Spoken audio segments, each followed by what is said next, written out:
everybody. Welcome to Frame Trap. Today, I am joined by Mr. Kyle Bossman. Hello. And at the end there, Brandon Jones. Hello. I'll be moderating this long-form Smash discussion today. No, we'll be talking about a bunch of things. It won't be just Smash. We'll be talking about other things. There will be a lot of Smash, though. So that's either a win or lose for you, depending on your taste. Dear viewer, I'll be moderating through this. I am Ben Moore. And Kyle, I wanted to take this opportunity with you being on the show. Okay. With the Game Awards just ending. Yeah. You worked on the Game Awards. Mm-hmm. Can you describe to the audience what that was like? Yeah. Yeah, my job title on the Game Awards is consultant. So, like, just to give you a general idea of what I am, because this year I did not even come onto the project until a week before. The actual show day. So most of the show was written when I hopped in, but basically I help Gabe Ur, who is basically the writer of the Game Awards. I help him write alternates for like stage patter when two presenters come to talk about before an award. I'm like helping him. If we don't like the first one in the read through, we have an alternate and we can go with that one. Gotcha. So I'll write those. I'll write stuff that hops up in like the spur of a moment where like the person who is supposed to present this award can't come. Can you write one that is just very basic that anybody could read? It's like, okay, I could do that. Because some you write specifically for the persons, you know, like their personality or their humor or whatever, their background. But then sometimes you just have to write a generic one for if anybody has to fill in last minute, you can just write that. So when you're writing these things that people are saying, does Jeff have the final say on that? Are you pretty much given control? Yeah, Jeff and Kimmy Kim are executive producers, and they both share that final responsibility. Gotcha. Are they pretty rough when it comes to that, or do you find like, oh, hey, a lot of this stuff is getting through on the first draft, I guess? No, they're not really rough. They're good. They're good in their specifics. When something isn't right, they have the proper notes for it. They're just like, well, that wouldn't really be right for this show, or no, we want to go in this kind of direction for that. So anytime you wrote the wrong thing, you know why it was wrong, and you generally get it right the second time, which is really good. So yeah, it's fun. It's a fun thing to have to write, and you know, sometimes you're writing things like 2 minutes before the show goes up, where it's like, oh, we totally forgot about that part that. We have to promote the sales, the Game Awards sales. I'm being very specific this time, and so it's like we're 20 minutes before going live, and we never wrote that down. And so I go over to the teleprompter person, and like I have it down in a card, just like just say these things, you know, just like Xbox Games Store, you know. So it's like it's really fun. It's fun to do something live and big like that for sure. Yeah, that definitely sounds exciting on one hand, but I mean, coming on a week before this absolutely gargantuan event, like what's the ratio between fun and like maddening stress? Way more fun for me as someone who has low responsibility. Consultant, you're not responsible if anything goes wrong, and you are responsible if something goes right. So it's a nice spot to be in. But like, it was. I don't know if I should say that. I will. Very smooth this year. Yeah. Years prior, there'd be a lot of things like moving around, dropping out, people moving in around or dropping out. And this year, like pretty smooth. Like when I walked in on that first day, like everything was pretty locked in. It felt like a confident show. Yeah. It felt like everything kind of went as intended. Yeah, that's basically what it was. Everything was code words when I walked in. I got to tell you something really funny. I feel like Keeley did this just to bother me. The code name for Crash Team Racing was Orange Box. And so, like, you know, I'm looking for days at this thing on the schedule called Orange Box, and I'm like, oh, baby. Yep, here we go. And then it's Crash Team Racing, great. But it's not the Orange Box. So far removed from what you had in your head, yeah. I was like, Keeley, you troll. He's like, I know. Are you guys, when you're coming on a week before, are you like constantly meeting every night? Is it a remote thing where you just kind of like coordinate over Slack or something? What is that process like? They rent out space. They rent out offices. Nice. Keeley and Kimmy, they're in meetings all day long. Basically, we're just kind of accepting things as they come. So we have that script, the patter script and like the intro script, like tonight, he's this, she's this, please welcome, you know, those things. and then you kind of wait for approvals, you wait for things to change. And so, yeah, if you're strictly just a writer on the Game Awards, it's a lot of writing and then high pressure moments, but then a lot of waiting for the next thing to come. Before you've worked on the Game Awards, you've had more of an onstage presence. Do you prefer kind of being behind the scenes, focusing exclusively on consulting, or actually being a part of the show? It's a good question, because there's definitely stuff that I would love to do, but like, I'll say this. Here's the part of the Game Awards is Keeley has to do ad reads. Yes. You know, he has to hold up a phone and talk to you about PUBG Mobile, right? Like, that's part of how the show gets done. I don't envy him for that part. Like, nobody likes to do that part, but that is just part of the whole deal. And so, there's some stuff that's really fun to do, and there's some stuff that you have to do, and you have to grin and do it. But it's tough. It's definitely hard to be on stage, and you gain an appreciation for everything Keeley does, because he's doing that, but also directing the show and booking talent and being a live performer the entire time without breaking a sweat. So it's cool. Nice. Jones brought up the word confidence, and I think he's right on the money there, because those moments where it was full ad mode, like, you could, obviously they were ads, but they weren't as bothersome to me. It felt like the transition between, we're going to have a super serious moment and focus on this great cause that's happening, versus here's this hype trailer, versus, hey, we got to do an ad now. Like, all of those things coexisting feels impossible, but Keeley just did it with a smile. Yeah. He had like really no hiccups in his presentation. He just like looked at that camera and did it. And I think it made it flow so incredibly well. And so, it's been said a lot already, but it was a great show. And I think you and Keeley and everybody else involved should be pretty happy with it. So, yeah.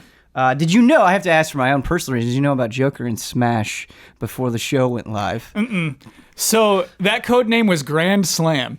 Oh! So all week long, correct. There's codename Grand Slam at the end of the schedule. So it's like, what is going to be Grand Slam? And I thought it was going to be, that's like some sort of twist on Grand Prix, Star Fox Grand Prix. I thought maybe it's time for that. It sounds like kind of a bummer for you, where you're like getting this coded language and you're like, well, it's got to be this. Yeah. Like, you're just setting yourself up for disappointment. Not your fault. How did your brain not run wild? But Ultimate Alliance 3 was Heroes. I was like, you see Heroes, you're like, look at that. All right, cute. Heroes. Let's see what this is. That's one of my favorite announcements. Dude, me too. Yeah. I couldn't believe that. I couldn't either. Nintendo, Marvel, like, the audience was thrown. Yeah.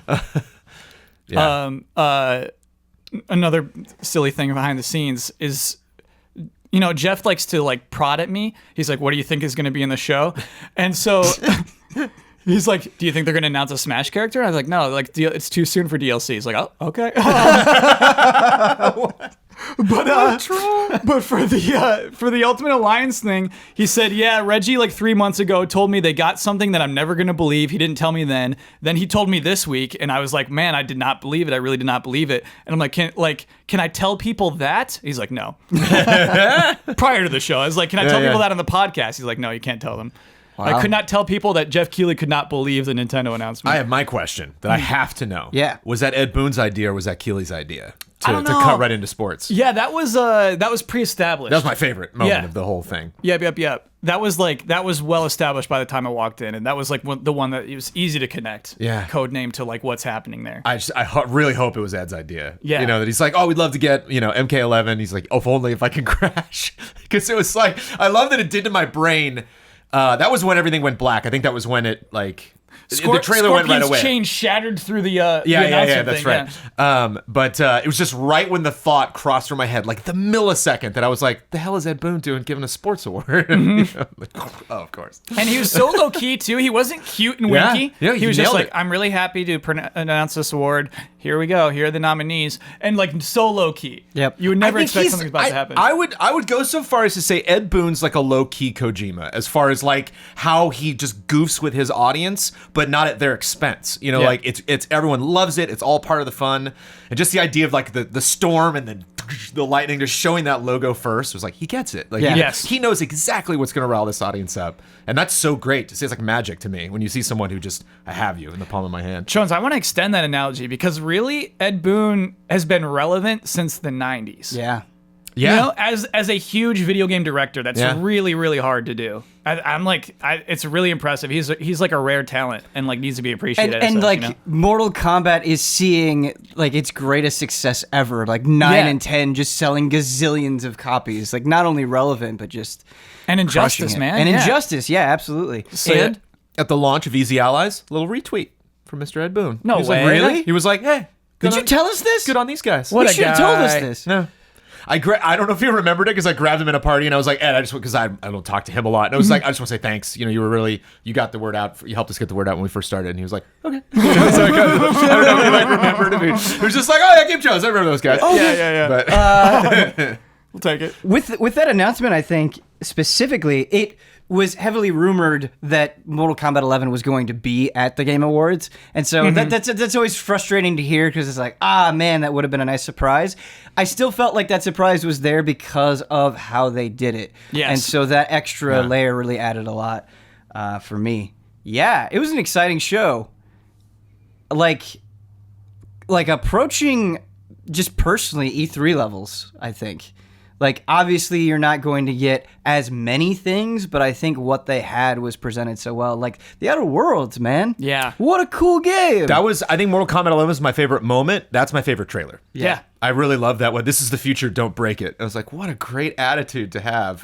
I thought it was... And I like mentioned this on social media. I'm like, there's some even like, you know, Far Cry 5. Like, there's just a lot in the punk with guns and the, you know, like high foliage and fast vehicles. It's just like we've done this, especially Fallout 76, like just launching. And so I can imagine a lot of people like, okay, when they see something in that style and having to still pull that off, having the personality come through, mentioning that they had previously worked on Fallout in New Vegas and not in a way of like, that's what we did, but like, think about that. Think about New Vegas. Now look at this. You know, it really is the perfect moment for that kind of announcement. Though. Yeah. One part I really like about the trailer, and I think it's bad for a trailer, but really good in this instance, is that we pause for a long time on this option of like, who do you want to shoot? Who do you want to shoot? Go ahead. You get to pick. Right. Right? And like the person like picks that one is like, you didn't have to do that. So it's really cool. Like we get that as people who play video games, we get that we're about to get choices in this video game. And so I really like that was a moment in the trailer that to really communicate like you're going to have options like an RPG as well as shooting around. It's cool. Cool trailer for sure. I think it's time to talk about Smash. Sure. Let's. It is a cliche thing to say, but there is no better way for me to say it. Out of all of the games that have come out this year, Pokemon Let's Go I think falls in this category, but Smash Ultimate has made me feel like a kid again in ways I did not know was still possible, where like you're just yelling stupid stuff, playing with your friends, not making any sense, losing track of time, forgetting to eat, staying up until 3 a.m, looking up videos just because you want more of it all the time. Like it's really kind of become, just in the last 2 days, this all-consuming force for me. But I've talked about Smash Ultimate before. I went to an event. Kyle, you care about Smash a lot. Yeah. What do you think about Smash Ultimate? I love Smash Ultimate. And here's what I want to say about it. Smash Bros. For Wii U, downloaded it, got all the DLC, played it very little. I'd say 10 hours, 10 to 20 hours. There are characters who I'd never put any time into. And it's just because for somebody who likes playing single-player games, who likes playing, like a fighting game, like get through the credits, unlock all the characters, you're done, there was very little for me to do. Yes. And I think what was there was super underwhelming. Like that board game thing, no thank you. Right. I hated unlocking custom moves for characters. Like, I just hated it. I hated so much about, like, what there was to do in that game.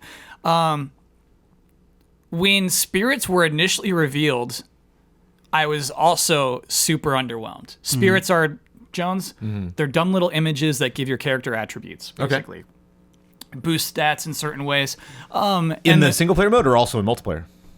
You could use it in multiplayer, but you shouldn't. Oh, okay. You can turn them on, but turn it on and off. You're being a bunch of goofs if you turn those on for multiplayer. what I realized is that this is like spirits is the core of what makes it interesting to play this game single player, because there is an adventure mode. There's World of Light. You saw the trailer for sure, where everybody dies and you got to go revive them and everything. And you get a world map that you travel through. And each spot on the map is not just a battle against somebody, it's somebody's spirit. A video game's character is transferred into the body of a Smash character. And they're so clever in the way that they communicate these things. So, like, Tron Bonne is an early one, right? Who looks like Tron Bonne? Kind of Wendy. Actually, didn't get Tron Bonne. Oh, yeah, she's really early. She's like, if you go right. Okay. But anyway, so, like, how do we communicate her? They choose Wendy because she's got a pink bow or whatever, so they do a pink Wendy. And then there's serve bots, and so they have tiny little Robs that are yellow. Yeah. And so basically they do as best as they can to communicate that video game character in this scenario. Even the moves that they choose, even like stage hazards that are happening. So it feels like you are battling for that person's spirit. But also the way these spirits... they're across the game. It is kind of like Injustice 2. It's like this grand scheme of progress throughout every single mode of the game. Even if you're just playing with a buddy. When I was playing one-on-ones with Ben last night, I was still earning gold somehow. Yeah. So it's just like everything is all connected, and it's. And by playing in other modes, you can also earn spirits, and so that makes you want to like jump back in and see what that will do. Yeah. You can sell your spirits, combine, like you can summon spirits. Like it was so dumb. It was so hard for them to explain the value of spirits to me. But then I think, World of Light has to come first. Right. That mode gives a meaning to the spirits. That mode gives you a reason to want to deal with any of those things. And then an explanation, World of Light came last. And I think that was the issue. But like once you start playing, it's not an issue. I feel like World of Light kind of connects to one of the fundamental appeals of Smash Brothers in a way that so many of the other modes in past Smash Brothers games haven't, and that is like kind of a celebration of video games where like you don't, because there are so many spirits and because they get so obscure and the net is cast so wide, you don't know what you're going to see. And so you kind of have this excitement and you're like, oh my God, that's Andy from Advance Wars. That's just here. And then how they interpret it with a bunch of explosions and little tiny snakes running around. It's like, this is fun. This is reminding me of Advance Wars. Sure, the fight's going to be over in a couple of minutes, but like I have this feeling, this love for this game, and it's represented here. I can't wait to see how that love is going to be presented in a bunch of different ways. And so it's just really awesome just collecting them and experimenting. And it's not the deepest system. I mean, basically it's like, I'm going to juice up these spirits, level them up, pay attention to this triangle, and if there's a hazard on the stage, I'm going to equip support spirits that cancel that hazard. But there are enough times where it's like, do I want to start the match with this, or do I want this other benefit? And so I think, like, as you go on, you're mixing things up enough, you have to respond to the challenges enough that, like, it's exciting, and seeing these variations to these fights, what are they going to do? How are they going to change the stage? What is the size of the character going to be? What items are they going to have? Like, there's enough going on that at least right now, it's interesting. I'm shocked to hear how long it is. Yeah. With people saying it's taking them like over 20 hours to finish. Like, I wonder if by the end of it, I'll be like, okay, that was too long. Too tedious, but at least right now I think it's pretty exciting and fresh. Kyle, I do want to ask you something about World of Light, where there have been a couple of fights where sometimes it feels like the single player content in World of Light feels like it struggles between being a complete pushover or being so hilariously hard where the AI just demolishes you that, like, sometimes it feels like there's a rough no in-between zone for World of Light. Have you experienced that as well? Yeah, I don't mind it. Sometimes there's a match where it's like, okay, I gotta come back to that. Sure. And it's 4 rare spirits, those 4 stars right, that have masters. like 15,000. Yeah. And then I don't mind the rolling over because it's like what Jones loves to do. If you grind in an RPG, if you just have a high level, you're just going to be strong. Yay! And so sometimes, Jones, it's really fun to drop in and finish a guy off in 3 hits. Just it's like, yep, I got the higher level. Yeah, I don't mind it, Ben. And also, like, it incentivizes you, right? Like if you apply a worse spirit, if you have a lower level, you'll get more rewards. Stuff. Oh, cool. Yeah, Smart. Yeah, and yeah, the game design's all there. It's all in. So yeah, I don't mind it too much. And you can grind on the harder guys. If you really think you can beat a 15K guy, you can try it 15 times, and then you eventually get it, and you feel awesome. Yeah. Yeah, I feel like there's a bunch of stuff in World of Light where it didn't need to be there, but it's kind of cool that it is, and I feel like that kind of represents Smash Ultimate as a whole, where it's like, yeah, you can get rid of spirits you don't want to get cores and then use money to summon new spirits. Like, just the system that didn't need to be there, but kind of adds another fun element because you can go and you can see what, like, silhouettes of the core or the spirits that you can make. And I think that's really cool. Speaking of the disparity between the AI, that also applies to the challengers. So you only start with 8 characters in Smash Ultimate, and you've got a ton to unlock. I finally late last night I got all the characters. Whoa, nice. And it was so much fun unlocking them. Yes. Because the AI actually puts up a fight. Like, at first I was like, well, I just suck, so maybe it's just me. And then I went online, I was like, no, everybody's struggling with the challengers fights, and you can rematch them. But it makes it so much more exciting when you have these dozens and dozens and dozens of characters. Like, your heart starts racing when you get that, like, a new challenger approaches thing, and you don't know whether or not you're going to win. Yeah. And that has been really fun. And some of them, it's like, oh, okay, I didn't even get hit, and I crushed it. And the others, it's like, oh, we're both at over 100%. Are we going to do it? And just, like, little tiny things that make the matches so much more exciting. Like, when you get that smash and the camera zooms in for that kill shot, oh, it feels so good. Kyle, I want to talk about the roster. I want to talk about what characters you're feeling, how your response to the roster has changed over time. I don't know, just general impressions. Yeah, so I haven't played many of the new characters yet. I got Incineroar last night. I love Incineroar. Yeah. Incineroar is a Smash character. He's just mean. He auto taunts if you finish a combo. He's like, "Her!" If you like get a smash, he's like, "Her!" It's like, it's so cool. He doesn't move, Jones, and then poses afterward. Like, I love that, and it's probably like not to like mash combos and things like that, and like, you know, to have some, like, he's just strong. He doesn't jump well. He's not like good at recovery stuff, and like you fail your jump, he just like rockets straight down. But he hits so hard. He's got like a technique move where he throws you against the ropes, and as you come back, you have to press B at the right moment. If you press it too late, you whiff, and the opponent like gets the jump on you. If you press it too early, he flips you behind and still does damage. But if you press it at that right moment, he hits you so hard for like 20% damage. And so it just feels really good to have this move that requires timing. Yeah. He's just loving how much he's hurting his opponents. Yes. He's just a big, angry Pokemon who's not angry. He's just having a time of his life out there, just hurting people. Kyle, I don't think it's ridiculous to say in a game where you have some of the most beloved characters in video game history and so many characters that people want to see in this game, I don't think Incineroar makes like...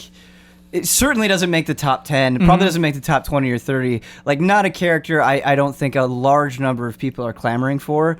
And he's designed so well and has such a great, like, larger-than-life personality, as you were describing, that you love him. Like, yeah. I don't want to imagine Smash without Incineroar. And I just really think that speaks to the design of a lot of these characters. And Isabelle, right? Very similar to Villager in a lot of ways, but the how they changed her makes her so much fun.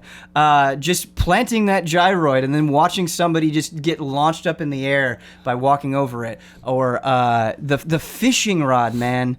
This thing is it a side B? I don't know Isabelle. So I don't know how she works. It has just ridiculous range and just, I think, especially when you're playing like 4-person Smash and you've got people fighting over on the side and you're on the other side of the stage and you just throw that fishing rod out and you're like, nope, I'm whipping you to this way. It's so trolly and fun and unique and cool. And it's like Isabelle. Now I don't want to imagine Smash without Isabelle. And yeah, I feel like Smash Ultimate is kind of the best of both worlds, where the new characters were a lot more exciting than I thought they were going to be. And so you have that freshness, you have that newness. But then it's like, oh man, I haven't played Ice Climbers in forever. Let's go back to that. And so you just feel like you have kind of this limitless well of experiences of characters that are so different. And it's a game where I feel like having so much is to its benefit because it doesn't really shortchange you on the new stuff. Yeah. And I think that is really, really, really important. And like I know it's controversial to have a fighting game where it starts with 8 characters and then you have to unlock your way up to 70. But like I love that World of Light and whatever unlocking characters through classic mode makes you appreciate each of the characters. Yeah. Duck Hunt I never put any time into previously in Wii U. I was like, really fun. I don't like its deal. But you unlock it in World of Light. It's like, okay, Duck Hunt, let's do a couple of rounds. Let's see what we do here. And you get its moves down. You get like what the can does and just like what the frisbee's all about. And you learn to like really like this character. And so I think in terms of a player enjoying the game alone, appreciating the game, appreciating all the characters, I think it was the right decision. I really like the way this game is designed. Jones, as somebody who is not a Smash person, hasn't really ever been a Smash person. Currently downloading on my Switch as we speak. Right now. Oh, nice. Yeah. Cool. So you've expressed a lot of enthusiasm, like, hey, I really want to give this a fair shake. With the amount of stuff in Smash Ultimate, does that intimidate you? No. I love unlocking characters. Yeah. I love... I'm really excited about World of Light. I love that there's just like going to be a lot to do. I love both of you taking long-deserved sips after the long Smash conversation. I'll hold it for a little bit, guys. Take a rest. I love just slow incremental progress. Like I was saying with Kyle, like I love games where we have that multiplayer split where when you're challenging other players locally or online, like you're all going to be matched equally. But when you're offline, like, no, we want you to get more powerful. We want you to pick your favorite character, invest in them as much as you want. And kind of like Kyle said, like, I'm excited. I think the main thing is like previously, like 90% of my Smash playing in my life has been against other people. It's like very rarely just against the computer trying to get better at the game. And so I'm either like, okay, let me pick one of the Fire Emblem characters because I just kind of naturally gravitate towards like sword and shield and backflips and stuff. Like this is kind of just more what I just naturally get good at. It's like when I played Injustice 2, I was like, Catwoman is my character, I guess. Okay, because her moveset just fit in my brain easier. Or I'll pick someone where it's like, yeah, I'm going to be Pac-Man this time, and I am going to lose. Like, I know it, but I'm going to have fun doing it, so I'm going to pick a character that I'm going to have fun losing as.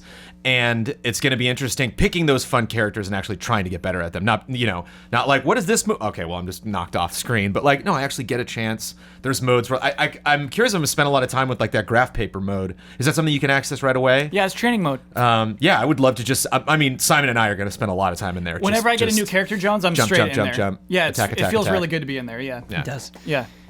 I just hope y'all will still be playing in February and March when I get better. I don't know. Yeah, that's actually better than I am now. I don't know if good will qualify, but a question I want to bring up. But before I do that, I do want to talk about like my biggest head-scratching criticism of Smash Ultimate. So, I've been playing mostly just like these battle lobbies where you get 6 people in there and you face off and you do 1v1s or whatever you want with friends and people that you know. That's been great. But when you do quick play, you can set rule preferences. I would like to play 1v1 with no items. That's not a guarantee. Yeah. You cannot for sure do that. Right. You might be like, I want to play 1v1, and suddenly you're in 4-player Smash. That is ridiculous and super dumb. Maybe it is not a big deal to everyone, but I just don't know how you have this game where clearly a sizable and passionate group of people will want to play a certain way, and you can't guarantee that with the quick play matchmaking. Like, I don't get it, man. Yeah, I think they underestimated how many people would like a particular mode. You know, I think they thought there'd be too many pockets, that people like too many options, that there wouldn't be enough users in any one pillar of a lobby or whatever. But some mistake was made. And I wonder if they're gathering data right now, if they're looking at preferences, and there will be eventually a 1v1 mode. Do you think this is something that they recognize it, they hear it, people complain about it, they'll respond quickly, or is it going to take till February, till March to get to? I think that's optimistic. yeah. I think it'll take a while, man. I I don't know. Like, you know, like when Halo launches, you know that they could have a new game mode in a couple of weeks. You know, like it's just like, new playlist. Like I shouldn't say game mode, but you know, like a new, you know, like what's it called? Skullball. What's the sport in Halo? Oh, Griffball? Griffball, right? Like they could add Griffball in any given week. I don't trust Smash Bros to be able to be that on the fly. Just like, hey, 1v1 mode is in. We added this thing in the menu. Like the menu seems so locked in. Everything seems so permanent already, and like we're not going to touch it. We're all done. I don't know if they'll ever add that. You know?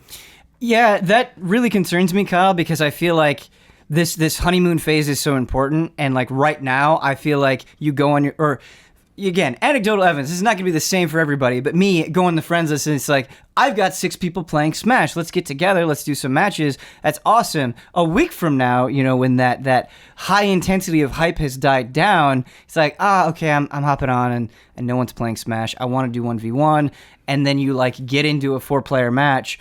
That I wonder if for enough people that will be demotivating, that they'll put the game down and then it will fade, and I really don't want that. I think there's so much good here, so incredibly much that it gets right, that to have something be this head scratching is really frustrating to me.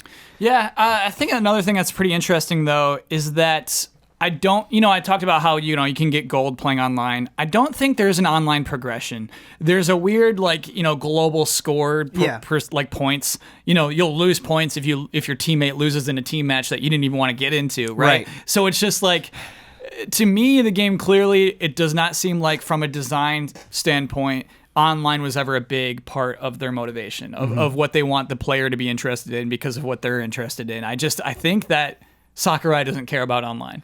But that is confusing to me when I go in and I'm like, okay, how well they let you customize your controls to be as competitive as possible. Yeah. The so many subtle changes that they made to the mechanics, to the shield system, to dodging, to air dodging, like there's clearly a strong effort to balance things competitively. You would think that would translate into, let's have those people that are taking it seriously be able to play seriously easily when they want to. Yeah. I guess I hope for like ladders. I hope for like a tournament eventually. You know, like I do hope for some mode. Yeah. Yeah. Are there not tournaments? Because there were tournaments in Smash 4 that you could set up. Cool. I think there were, right? Mario Kart style. Maybe they're adding them later. Because I do feel like the word was said, but when I went to online options, I didn't see anything like that there. Yeah, I'm... Again, the game is still fresh out, and so maybe these problems that I'm talking about are more or less serious than they actually are. And like I said, I've basically primarily been playing in lobbies. Yeah. I've done one random online match, and the connection was good. I'm playing wired, which I do think makes a big difference. So yeah, maybe it's not as bad as it seems. It's just kind of looking on the horizon, a potential problem in the future. I did see like on the Smash Reddit, people are like, hey, if you tweak your settings to this, you'll get it a lot more consistently. So maybe things will work out. You're right. If people combine and have this very specific same settings, they will match up with each other, but that should not be a workaround. That should be on the team. I do want to talk about the future of Smash though, and where things will go from here. Do you think this is a game that you'll be playing 3 months from now? Yeah, I do wonder how consistently the extra characters will come out. I love that they come with stages, so the idea that there will be a Persona 5 stage is pretty exciting. Yes. Yes, it is. Yeah, and so like I think you'll come in every time there's a new character. That's kind of what I mean with like online progression. Like once we finish World of Light, once we have all the characters unlocked, I don't see there being a big incentive to return. And so I hope that, for the sake of the game, for the sake of its life, they add some sort of progression to online, some sort of level, some sort of unlock, some sort of reason for people to keep grinding away at it. Otherwise, I can't see it seeing as something that drops off. Something very disappointing for me with Smash 4 was watching EVO 2018 and just seeing a whole lot of Bayonetta. That final round, man. Yeah.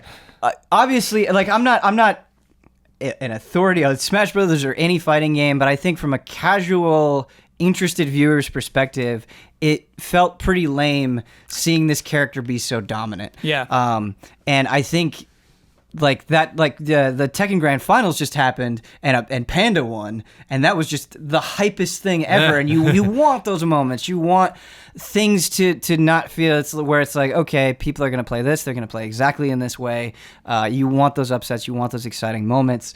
Do you think that is going to be a problem for Smash Ultimate, where you have these DLC characters that are just so overwhelmingly powerful, and Nintendo doesn't really fix it in an adequate way?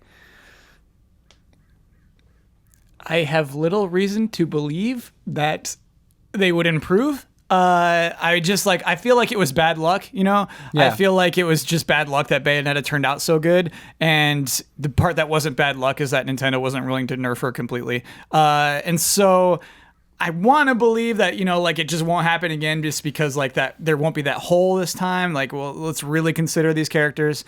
But that's the thing, Ben, is the changes made to these characters have been so thoughtful. Yes. In their details. It's confusing. Yes. The changes from 4 to Ultimate, there's Yes. some things that just like you wouldn't even think about. Just like, why would you change that? That's Right. so thoughtful. You really are reconsidering every aspect of every character. And it is added up in such a way where Yeah. it is just straight up more fun to play than 4, in my Yeah, opinion. it is. Immediately. Yes. Yeah. in a second. And so it's weird that this team cares so much and then sometimes so little. It is really, really bizarre. And Kyle, I think that might be my biggest frustration, not only with Smash Brothers, but Nintendo as a whole. Mm-hmm. Smash Brothers could have everything. The community is there. Yeah. The passion is there. The support is there. And sometimes they just don't do it. Yeah. Yeah. That is so weird. But then you look at, like you were saying, all of these changes, and it's like part of me feels like maybe I'm being strung along. Like I want to hope, right? I want to hope that like, all right, this is going to be it, that we're not going to run into the same pitfalls that we have in the past. I don't know. It's these conflicting emotions, and I'm not really always sure where to land on it. Yeah, Jones, don't you think Smash Bros could be Overwatch? Don't you think like it could be? Yeah, I think Overwatch is a kind of thing. I mean, the major difference is Overwatch is something you can come in and appreciate on its own. Whereas it's hard to appreciate Smash if you don't know who any of these people are. It's not. If Is you it? have, I mean, I guess that's you. That's your opinion. That's just yeah. my take. Yeah, Yeah. I just think, well, just because it's built to be that. Overwatch is built for new players. It's built for you to come in and, okay, who's this, who are these people and what is this world and how are they balanced? And I can just pick someone purely because I enjoy their aesthetic and I like their abilities, where I do like the range and the items that Simon Belmont uses, but like the primary reason I'm using him as my main is because I love Castlevania, I love Gothic horror, I love flogging the undead. Like I love everything about that gameplay style, and so I think that has a lot to do with it. And I don't know, it's weird. Smash Brothers, from my perspective, is like very much on the outside, is strange because it's like this extremely mega popular, massively selling niche community. I feel like they have their own specific sect within Nintendo. And obviously there's a lot of people coming into it from multiple directions, even like Metal Gear and Bayonetta and stuff. But at the same time, it is very special. It's something I've avoided for so many years, really like investing in. Do you really think that's fair though to call it the small thing within Nintendo? Just in the last 2 days, seeing how much it's sold, seeing the attention that it's gotten, it doesn't feel very small. It feels like something that kind of warrants maybe not small, a lot of but support. Like specific. You like Smash or you don't. Like there's not and that actually makes me curious because I think it's kind of the trend for this generation of games is like so many franchises making a case for comeback. Like there's the first Mario game I played in a long time, for Zelda game I played in a long time. I'm playing Yakuza now. Like there's a lot of new series that I'm trying out, and I'm curious if this is going to welcome new people in that haven't made a lot of time for it before. But I see a lot of people. There's a hilarious video of somebody doing reactions from the Game Awards that when Persona happened, they're like, yeah, oh, it's Smash Brothers. And you're like, oh no. And so like I can't think of many franchises. Usually if people don't like something, they're like, I'm just gonna stay away from it. Yeah. But like actively, it's one of those series it's like, oh my god, you're still talking about Smash Brothers? And it's like, it's such a jolly fun thing. I haven't played a lot of it, but I'm not like mad at that series. Like, I love the trailers. Are some of my favorite, probably my favorite ad campaigns in the industry, like across the board. But I just never. It's intimidating. Amongst my group of friends growing up, amongst that bubble when I was very young, everyone liked Smash. Yeah. I didn't meet anybody who didn't like Smash, and so it was interesting, like, just coming in and covering games professionally and being like, oh, I mean, of course some people don't like Smash, but it was a weird moment where there was just that instant rejection, like, this is not for me, I'm never going to play this, I don't care what character's in it, this is just not my style of thing. Kyle, do you think Smash Ultimate will convert people? Do you think it has that power? Yeah, and I think the Switch has that power that we've seen so far. Yes. But like what I was just thinking through that conversation is that like I bet, you know, Nintendo's got their data, they have numbers. They're like, well, it's about like what Mario Kart does. I just don't think they see the potential of Smash. Right. You know, you make Mario Kart, you put out some DLC later, it's done, you know? And I don't think like I don't think they see that this could have life. It could be played for years and years if you commit to your community. And I mean, this sounds like shady and sketchy, but like adding skins, adding unlocks, looking at like Fortnite, doing events, like adding taunts, adding like stickers. You know, it's one thing to give counterexamples from outside of Nintendo, but then you look at something like Splatoon, which has done such a great job of being a living thing. And that's a brand new thing that they really fostered and gave continual updates to. They really engaged with people. They gave just these timely events are so much fun and so creative and so fitting of the game's personality. And it's like Smash Brothers, this thing that has been a titan for years. Like let's do things. We live in a time. We live in a society. We live in a time where like just having dumb things for a weekend or challenges or whatever it is, or just stealth dropping stuff can generate a lot of buzz and a lot of excitement. And I think the audience would super, super, super appreciate it. At the same time, though, Sakurai is a crazy person. I say that the good way. Yes. I say that with the utmost love and respect, where it's like, for whatever things we're hammering on, like, that man will put things in his game that no one else would even think of. Yeah. And like, those games just have this fingerprint on them that is undeniable. And part of me, for as easy it is to hammer on all of these things that Smash isn't doing or could be doing or could be like other games, I think the reason why people care so much is because of that fingerprint, is because of that inherent weirdness in Smash. Yeah. Like, even just the new items and how goofy they are. Banana gun. Right. Banana gun! That's just a new thing in Smash. Who thought of that? Yeah, I don't know. I don't think it would be worth the trade-off of losing that identity. I hear what you mean. But it's hard. Do we have anything else we want to say on Smash, Kyle? So much more, but I know we should move on. Okay. Jones. Yeah. Talk to me about a game that's been consuming your time. Ooh. Just Cause 4. Just Cause is a series that I will continue to play no matter what it does. I don't care. That's a great thesis. I don't care. I don't care how good these games are. I don't care how much I care about the story. I don't care what new features they add. What's going to happen. I'm going to keep playing them because it's just, I love open world games and I miss, you know what Just Cause reminds me of that I miss, that like I'm not expecting to get another one, but I really loved both of the prototype games last gen. Mm-hmm. And because there's just no open world games, Spider-Man, you can move fast, but like you can fly in Just Cause. Like, you just move to areas so quickly. And there's this one move that you couldn't do until Just Cause 3, and it returns in 4, that every time I do, it's like, I have a lot of critiques, I have a lot of issues with Just Cause 4, but it's like, it makes its case every single time I do this, and that's, I've just completed this objective somewhere in a base, and then they're like, now go to the other side of the base, 500 yards away, and now operate this terminal.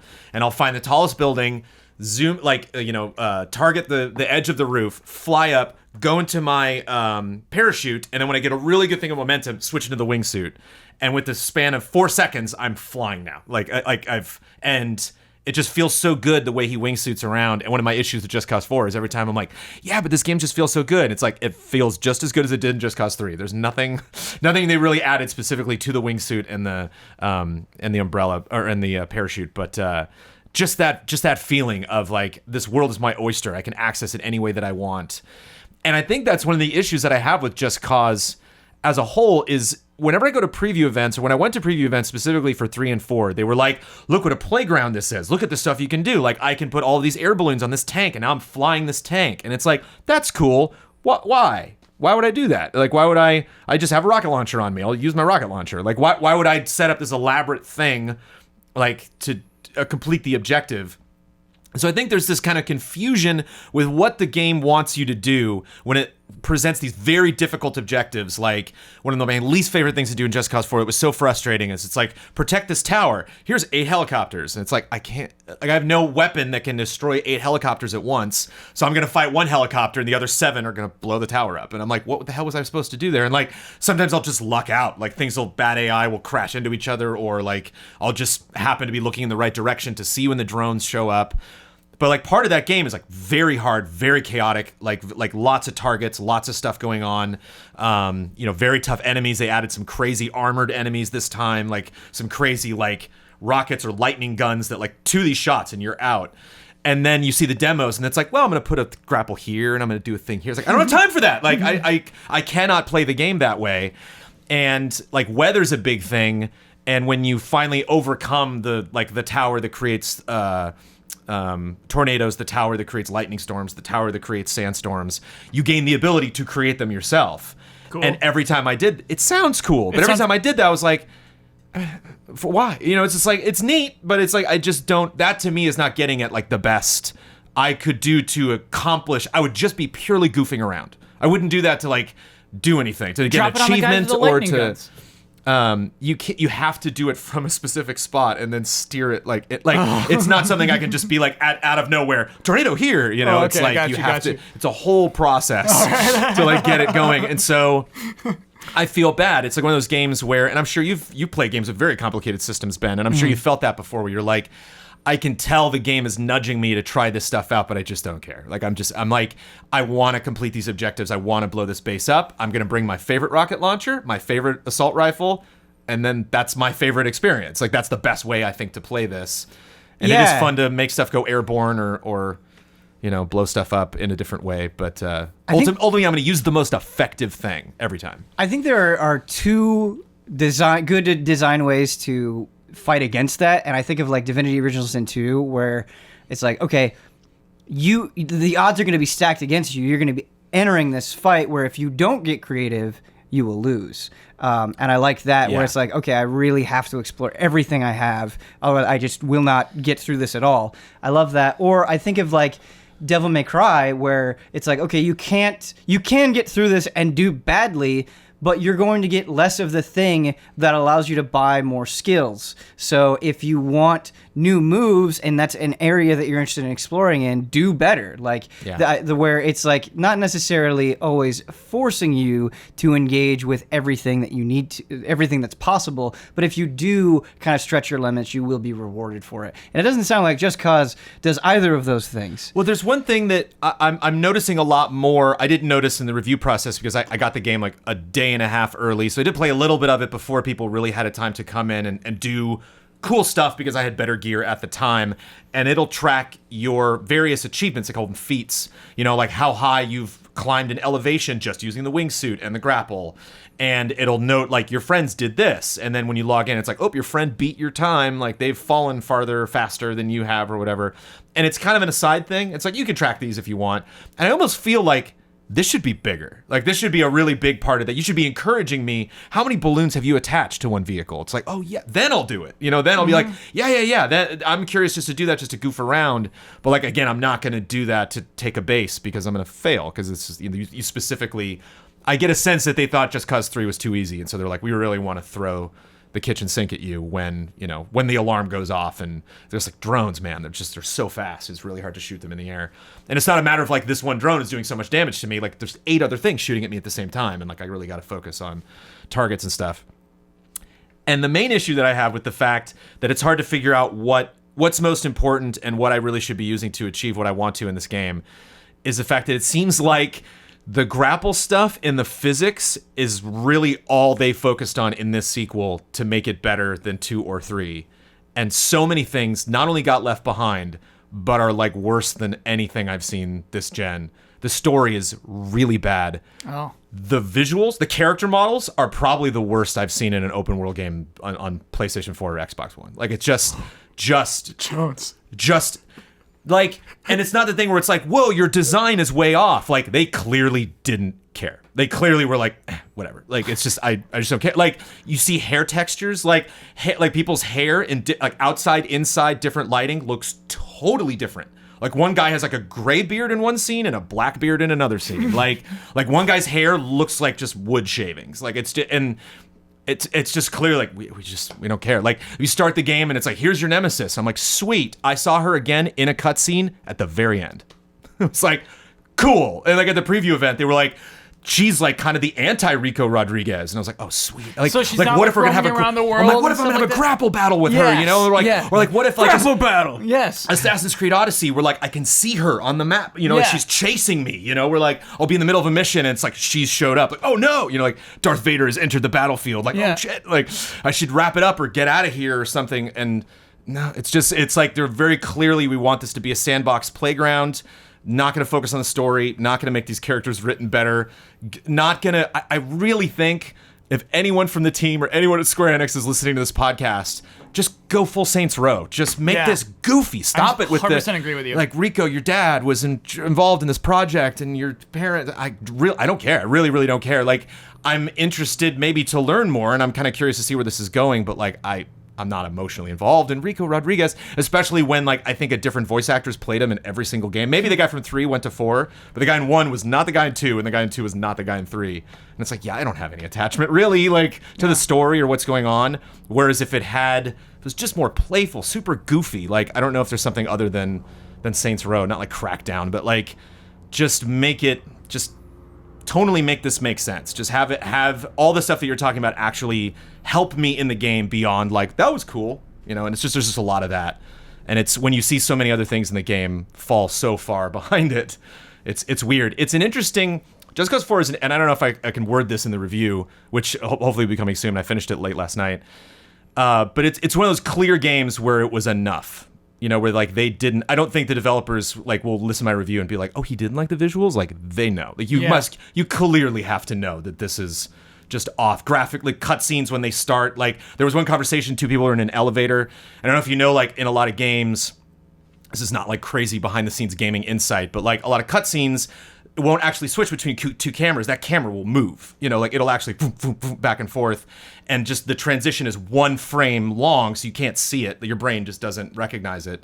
And like, it's so apparent. Like, there's 10 frames of like, you know, there's like, whoa, in between every edit of this cutscene, like something happening, you know, and like I'll arrive at a spot and hit a button, and then that'll load a cutscene, and then we'll get in a van and drive off. And then the next thing I see is not me in that van, it's me pressing the button for like a second, and then it loads the next cutscene. It's just like little polished things there that they clearly were like, we're not going to bother. Because the people that like Just Cause 3 are going to buy this, you know, like we'll get enough of the audience back to enjoy this. Man. And at the end of the day, when you're in it and things blow, every time something blows up, it's like, oh, that's gorgeous right there, you know. But like when at the same time when I'm zooming towards a building or a mountain with trees on it, it never stops spawning stuff ever. It's just trees, shadows.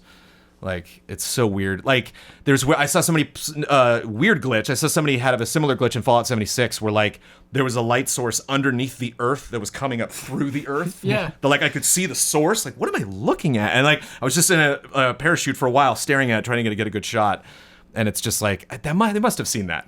They must have known that was there. But they're like, if we're going to a preview event, we're showing this game off, we need to focus on, look, you can put balloons on stuff, you can you can add boosters to stuff, you can control things, and that is cool. There's like, a tornado. There's a ton of customization with the grappling equipment that you have, and I think they wanted me to play with it a lot, and I'm not. I just can customize it to exactly what I want it to be. So it's like when I put a thing on here, I want it to, like a booster, I want it to activate when I tap up on the D-pad. I can also hold it if I want to. I can also have it trigger automatically. When it goes, I want it to be fast or slow. When it ends, I want it to explode or separate the things. And so it's neat to like really drill into those abilities and know like left and right on the D-pad just cycles between my different, whether it's a balloon or whether it like pulls things together. So that's fun and appreciated, but it's just not enough to carry this 20-30 hour open world game. I feel like you're coming at it, Brendan, from this perspective where, you opened this conversation of like, listen, no matter what they do, I'm in. Mm-hmm. And I'm thinking of it like, wow, the most damning thing here, like, okay, the tone that they're trying to go for doesn't really mesh with the best part of this game. But when you say like, man, the coolest stuff I'm doing, I felt like I could do in Just Cause 3, and the biggest new additions are not that exciting. Like, from my perspective, it's like, well, I'll just go play Just Cause 3 and it's way cheaper. Yeah. Like, what? If you really have a craving for it, like, 3's just better. It just looks better. The wingsuit. There's no hook The here. wingsuit's the reason not to go as far back to 2. Also, it's last gen. But 2 is still my favorite in the series. But it's a bummer. It's like, I think it's kind of too late. Like, they've really established the style and the story and these characters, and I think they're going to stick to it, if they move on to make other Just Cause games. But there's one tier of quests that you can do in the game where you're going through old archaeological digs, and there are these giant Raiders of the Lost Ark balls that you have to, like, direct through a puzzle to get to it. So it's like a big game of miniature golf.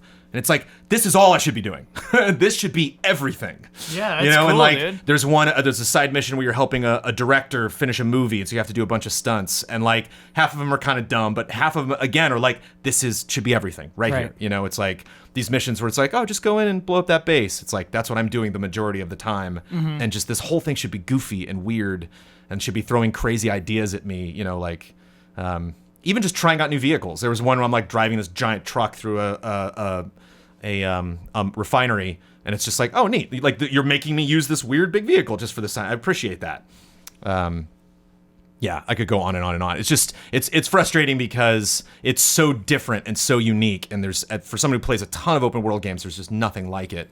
And it's a bummer to see. I don't know if they wanted to rush it out before the end of the gen, or if they were just before the end of the year, certainly. Yeah, if somebody just came in and they're like, we do not need to spend more money on this game. We just don't. Because I opened this by saying I'm gonna buy it anyway, and like, I did get the code for review, but like, I would probably pick this game up at the end of the year or next year, if not, and I'll play Just Cause 5. Even after like being dismayed with a lot of the stuff that was in this game, I'll pick up 5 and devour it.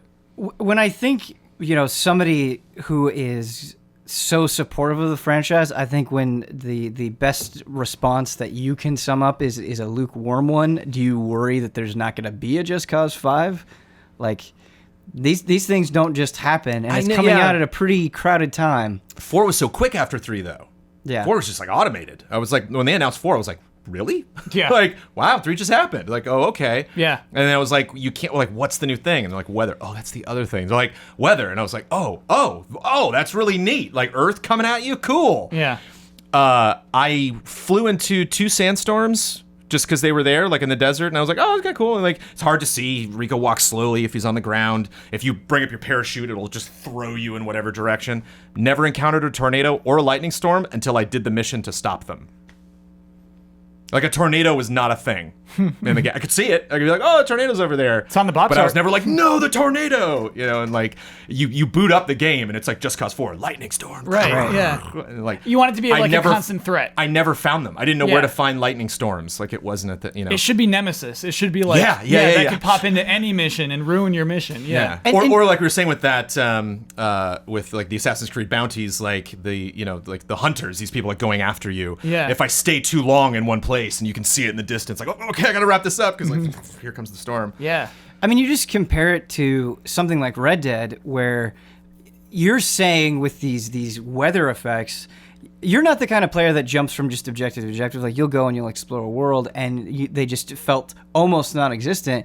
Whereas in Red Dead, like, the game can convince me that when I head off toward an objective, anything could happen. Like, I don't know who I'm going to run into. I don't know what the situation is going to be.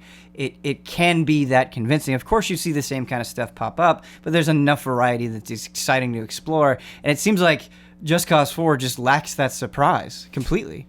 And that's the thing, is it's another thing too. It's unfair, and they put themselves in the situation. But to go from Far Cry to then Spider-Man to then Odyssey to then Red Dead to this is like, oof. This genre's moved ahead, you guys. Like there's and that doesn't mean that you need to have all the dialogue options that this has, or all of the boat combat or any crazy stuff that Odyssey has, or the fluid movement and brand recognition that you get with something like Spider-Man, or even like the AI and stuff that was added to Far Cry.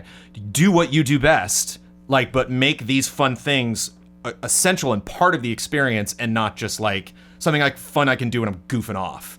It's just like the goof off period. Like I goof off a lot when I play GTA. Like any session, I'll usually like save the game and then just goof off for 20 minutes. But that's after spending 4 hours, going through the story and playing those moments and unlocking the coolest stuff.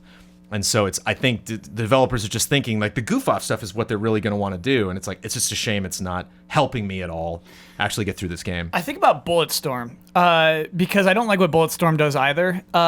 Basically, it rewards you for doing creative things with points.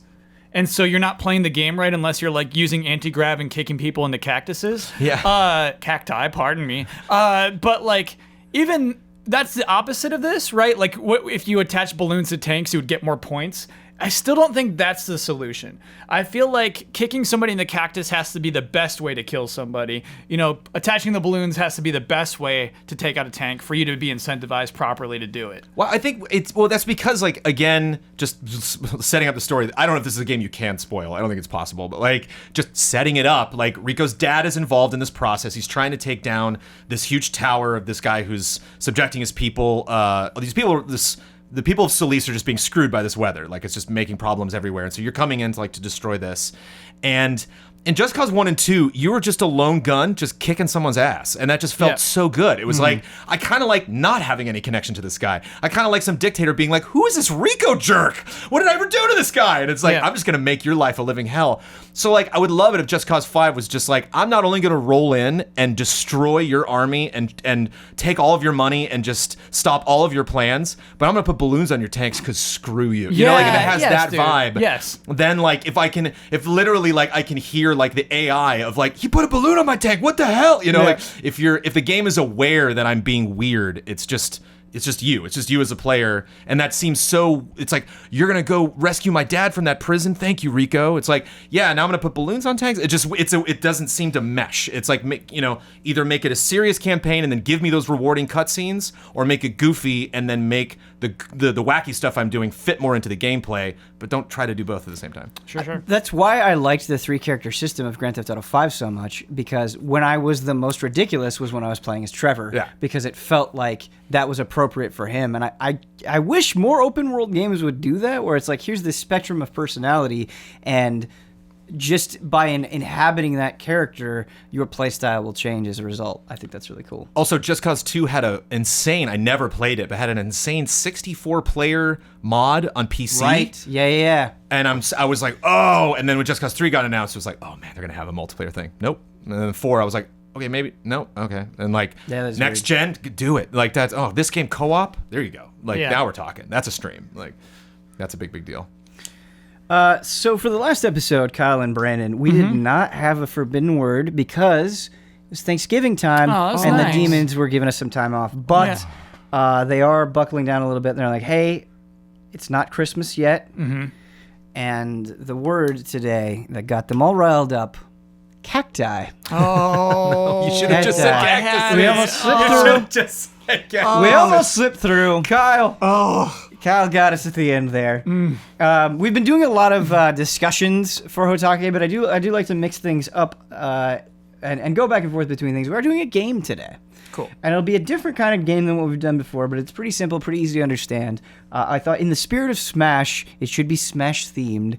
And so what I'm going to do is I've got 5 words here that describe a characteristic and attribute of a character in Smash Brothers. Okay, I've got 3 of them for each character. I think they get increasingly obvious. Okay. For each character. All right. And either one of you can jump in and say the character. That's kind of you, Ben. And I'll say the first description, the first characteristic, and then the second one, and then whenever you know it, just jump in. Okay. Okay? Are we ready? Yes. The first character, the first word, parasol. Peach. Yes. Okay. Wow. All right. This might be rough. Okay.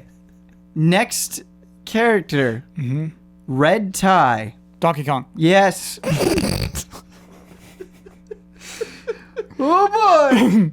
All right. Number 3. Striped shirt. Baseball bat. Ness. Yes. Nice. We got to the second one that time. Blue and pink. Brother and sister. Ice Climbers. Oh yeah. Brandon, I didn't know I'm they were sorry. brother and sister in lore. I'm sorry. No, that's fine. I'm proud of Kyle. I want this for Kyle. Did you think they were lovers? No, I just thought they were like working buddies, man. They're ice climbers. It's their They could have job. been work buddies. You're right. You're Yeah. right. That could have been working buddies. Okay. Brother and sister and a mutual interest in climbing. Doesn't always happen.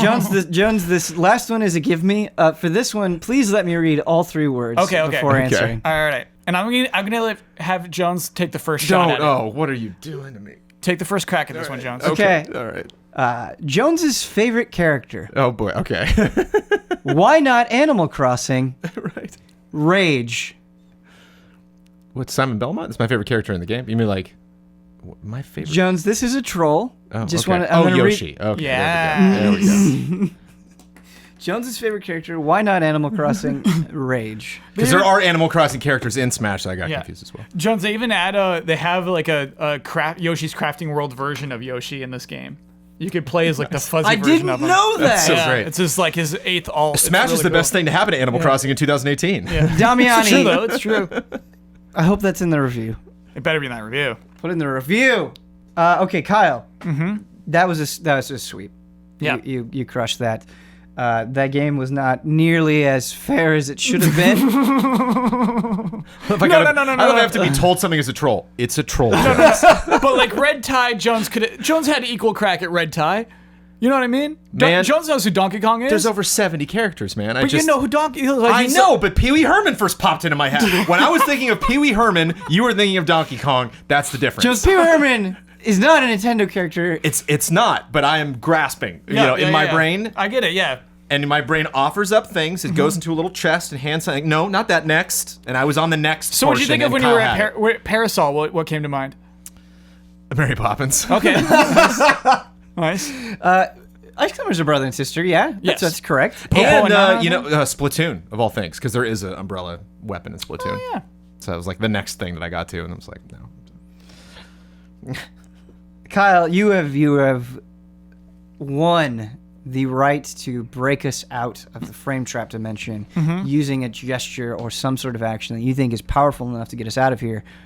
What is that going to be? So I always think these are really cool in movies. The weird things that like cat burglars put on a window, and then it stretches out, and then just a laser circle. You know, it's like a suction cup on a window, laser circle, and then you just peel the window off. And that happened in a video game that I was streaming once, and I was like, wouldn't it be cool if those are real, chat? And then people in the chat are saying like, Kyle, those are real. Yeah. Yeah. So I want to use one of those right now.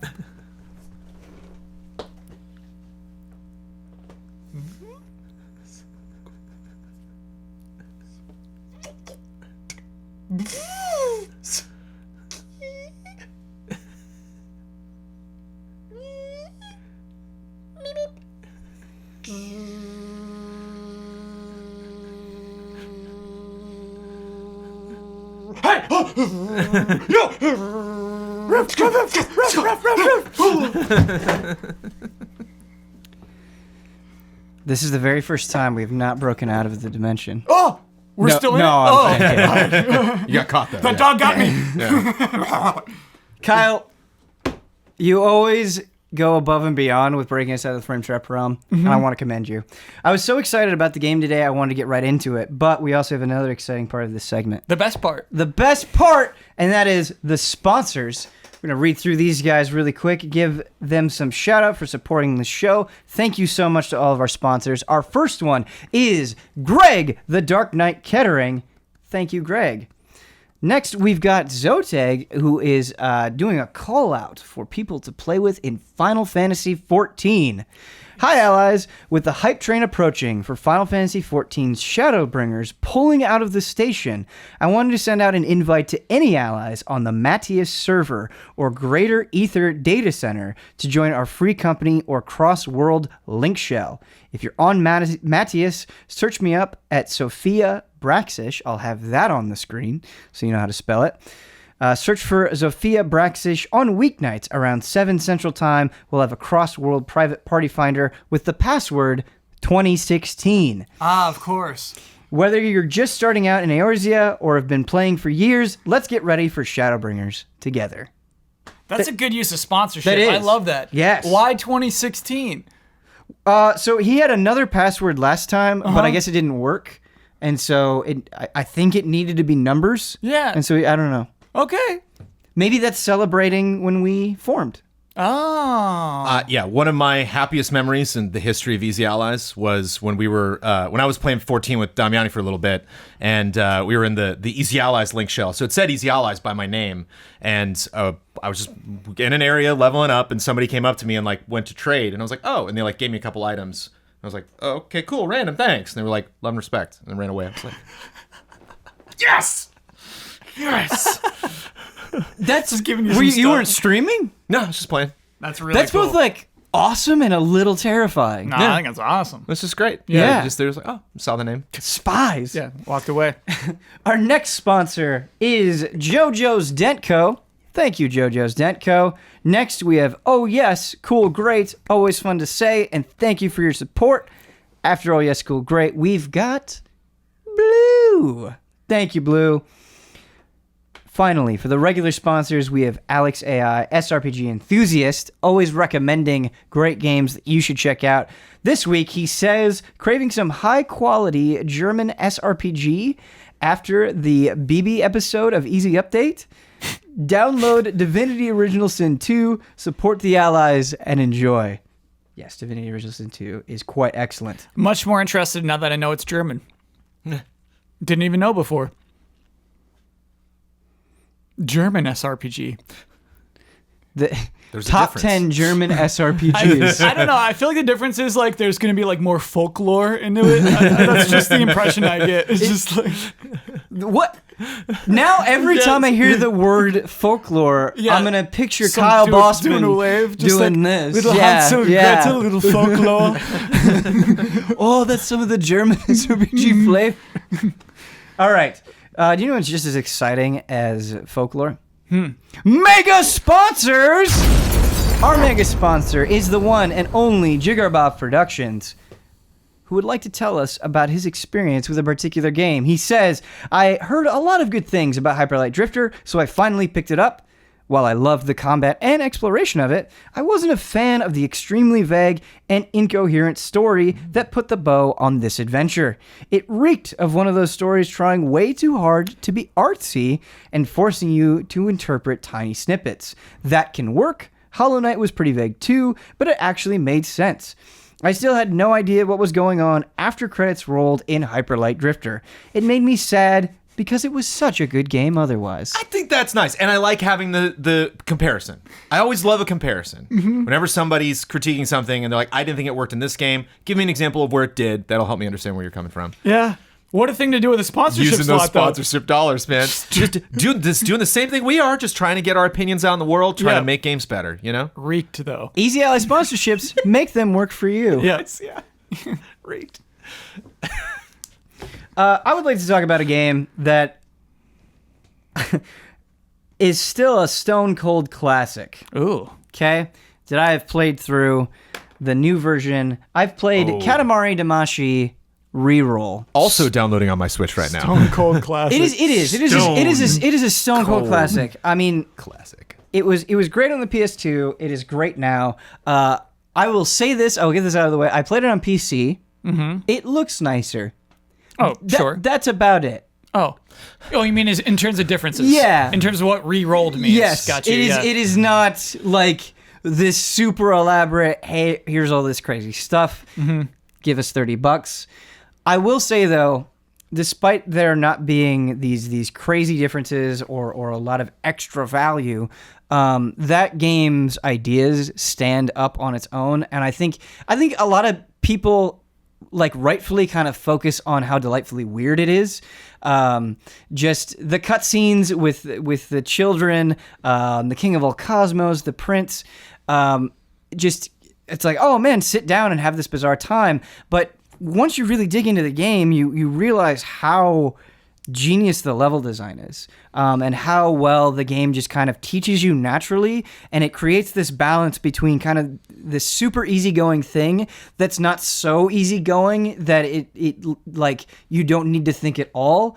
I didn't have to like replay any stages whatsoever. It's not a challenging game, but it does just kind of slowly evolve in this great way. And when they do decide to mix it up, like later on, you'll get challenges where it's like, okay, this will stop when you roll up one bear. Get the largest bear. And so this entire game where you've spent trying to make the biggest ball possible, right? You are now trying to avoid everything. And it's just a completely different sensation. And if that doesn't sound fun to you, you can just roll and get the nearest bear and be done with it and move on with your life. Or you can treat it like a super fun challenge where you kind of get to decide the limit. And it is just a blast. It has one of the best soundtracks in video games ever. The soundtrack is just so all over the place, but beautiful.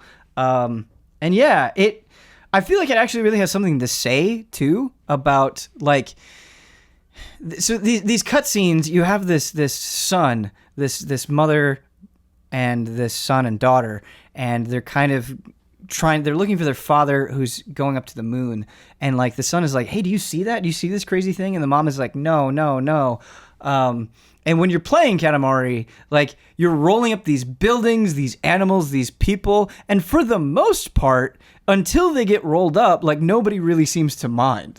Yeah. And so it's just kind of, I think, I don't know, this is my interpretation of it, and I was saying this is correct, but like, you know, being willing to embrace the ridiculousness, not like encountering things in life and not being like, no, that's stupid, that can't exist. Like having a little bit of that child in you and being like, so you know what? Maybe you're right. Maybe that is possible. And so I don't know. I just think Katamari works on so many levels, and it's like this I don't know, maybe 6 hours experience that you play through it and you're like, I will never play anything like that again. It's like singular. It's so good. It borrows nothing from anyone. Yeah, like, it doesn't. There's nothing in Katamari that you're like, okay, I can see the natural thread leading into this game. And I'm downloading a reroll. I can't wait to play it. I actually played a lot of Forever. Was that on PS3? Whatever the PS3 Katamari was. It was one of the first things I nabbed when I did my first pass through the PS Now items that were available. Yeah. And I was like, oh, no brainer. Right now I can be playing the Katamari in 20 seconds. Let's do it. And it's just so bonkers. And I think if you actually, I never really thought about this before, Ben, but if you really want to like look into Katamari for meaning, I think it also kind of talks about equality in a sense, because it's like you value these balls that you make. You just like, go find these things, and at the end it's like, oh, what's in here? And just seeing this image of just like dogs and cats and people and, you know, umbrellas and giant cruise ships and just everything all just kind of being mashed together just makes you feel like you're saying, embrace the chaos of life. You know, like embrace the fact that we're all made of the same stuff and we're all potentially going to the same place, and you know, someday, like, you know, some giant ball is going to come by, roll you up, and what are you going to do about it? I don't know. It's fun. Yeah, I do definitely think great jolly vibes there are a lot of series. specific things in Katamari that emphasize equality, as you were saying. And we were talking before about like games motivating you to do well, and like Katamari works on both levels, because when the king of all cosmos insults you, he's like, well, if it was us, we would have made it better. Or like, really? It's that small? It's just completely pitiful. Like, you do kind of want to do better. You don't just want to get the minimum. You want to see how crazy you can roll it. But also, if you do suck and fail and the King of all Cosmos is insulting you, that's fun too. And so it kind of works both ways in a really delightful way. And just like, I don't know how that game handles scale, because you start in like this single room and you're rolling up just the tiniest things like pins and buttons, and then it just slowly builds, and then you're in like a town and you're just rolling around there, and then it's like, nope, now you're just basically rolling over and you're like rolling up clouds, and it's just such a satisfying thing. It's not like, the first level you're in a room and then the second level you're rolling up clouds. It really kind of just takes you on this journey throughout the whole game. That is super, super fun. And I'm a sucker for that stuff. Dragon Quest was one of my last little nice infusions of that. When you go to the overworld, and then when you eventually get to fly, and like fly, it was kind of like Peter Pan at Disneyland, where like I'm flying over areas, and I'm like, oh, I've been to that town, and it's not one-to-one. It's not actually that I flew up, and saw it slowly shrinking, but like that is kind of an impression of like what that area would look like. Love that stuff. And so it's neat to like be rolling back around, and then you're like, what is this pool? I'm like, oh, it's the swimming pool. Oh, okay. And run over everybody. Like, right. Yeah, it's great. It's fun to see that world grow. Yeah. It always is hard, I think, when it comes to remasters like this, where I believe in the game so much and I love the game so much, and I think it's worthy of everybody's time. And it's like, if you haven't played this, please use this as an excuse to check it out and experience the joy that is Katamari. But at the same time, it's like, if you've played the first Katamari, if you still have your copy lying around, if you have a PS2 easily accessible, like, is this really worth it? I don't know. Especially with so many other things to play. Like, it's still just as good as it's always been, but I don't know if there's enough in the remaster to really warrant it. And sometimes I'm unsure on where to fall when it comes to that critical line of like, what things do we focus on, since this technically isn't new in a lot of ways. But I don't know. I think it's worth $30. I'll tell you that. I like having it on the Switch, super short length, because it is kind of just one more chance, one more time kind of a game. And so I'm excited. I'm excited to have something that I can play for 5 minutes, or I can be like, oh, let me go back to that mission, because I know to run up on the table next time and not go around the floor so much. And you learn like, okay, that's where all the good tiny stuff is right at the beginning, and so I can get my Katamari bigger. And I just think it's a great game to have in that library. I'm so satisfied with my library right now on Switch, as far as like stuff like Smash that I'm really committed to. I want to get better at. I want to challenge myself while I'm playing it. Stuff like Katamari, Diablo, that's just like, or Pokemon, that's like, whatever. Like, I don't care. I play for 5 minutes, play for an hour. Happy both ways. Yeah, absolutely. And I did not play it on Switch, and I wonder how much that would add to it. I think just playing in handheld mode adds a lot. Seeing how it works with the Joy-Cons would be a lot. But yeah, playing it on PC. There is one really weird thing about the PC version. When you start the game, it booted in 720p. And I was playing in this little window on my monitor, and I was like, no, we're not doing this. And like, I hit start. I went to see if there was like some configuration launcher. I didn't find anything. I couldn't change the resolution of the game until I got past the tutorial and got to like the little hub planet. Now, granted, that didn't take very long. Right. I don't want to sit here and say like, oh, this damned my entire experience. It totally didn't. But just that initial impression was really bizarre and disorienting. Weird oversight, for sure. Yeah. But it ended up being fine in the end, and you could change all that stuff, and it was fine. But yeah, Katamari, if you haven't played it, please play it. I haven't played it. Unique. Yeah. For sure. Frustrating controls. Deserves to be said. It's not you. If you're just getting into Katamari now and you're like, what the? It's kind of a little like this, like, sure. Patting your head and rubbing your tummy at the same time. But intentionally so. Like, it does, like when you bump into something or you're like, I can't get through this table. It's like, that's what the game they kind of right? want you to be in this situation. Yeah. Because once you get that flow and that route and you do it, it's like, okay, it is possible. But I remember the first time I played Katamari, I was like, this game's broken. This is ridiculous. I think I played through 361 was my first one. Yeah, like, I think what am I missing? I think Katamari does an excellent job of controlling well enough that you don't hate it, but also really making it feel like you're rolling this giant ball as this tiny prince that you barely have any control over. Like, it just fits for what it's going for so well. The biggest tip I can give, though, and I don't know if people do this enough is when you're rolling, like let's say you run into a wall or something catches you off guard, do the jump where you flip to the other side. Do like the quick turn. Like just abuse that, and it'll be a lot easier. You'll be able to reorient yourself a lot more quickly if you're. That the prince doesn't talk too, which makes you getting made fun of by the king so much funnier. Yes. That he's just like, wow, you suck, and I would have made this much bigger. And he's just sitting there silently. He's on to the next level. Yep. That's a great point, Kyle. I also want you to talk to me about a feel-good thing, and that is Spyro Reignited. Yeah. This is a dramatic remaster. This is a complete redo of the Spyro games in Unreal Engine. Looks like it. It looks so good. I was impressed. I was really impressed by Spyro 1 and 2. I've never played those before. I played 3 when it was on like a PlayStation Store on PS3. So it was my first time playing through Spyro's 1 and 2. I guess, Ben, my big takeaway from those Spyro games is I'm really impressed by the level design.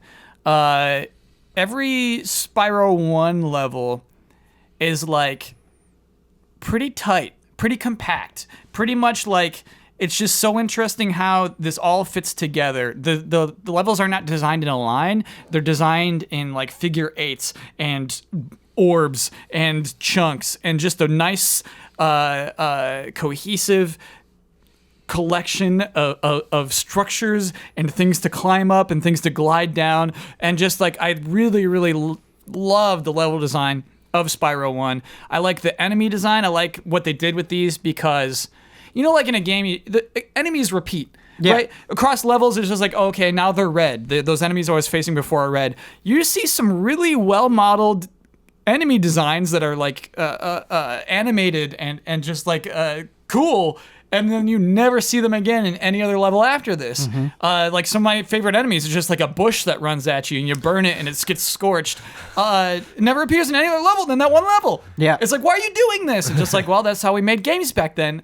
Which isn't even true. I mean, I guess just something they really committed to is Spyro games, making each world its own individual world. And going the extra level with this remaster and being like, okay, all the dragons are going to be unique. We're going to give them all their own personalities. It's like, and then wow, some of them pop in and just say, thanks, Spyro, and then they go away. It's like, why did you work so hard on that? Right. It's crazy. Yeah, every single dragon has its own design, and like depending on like what zone you're in, like artisans are all artisans, and like magic, I forget what they're called. Magic makers are all magic makers. It's weird. It's weird how much work they put into this.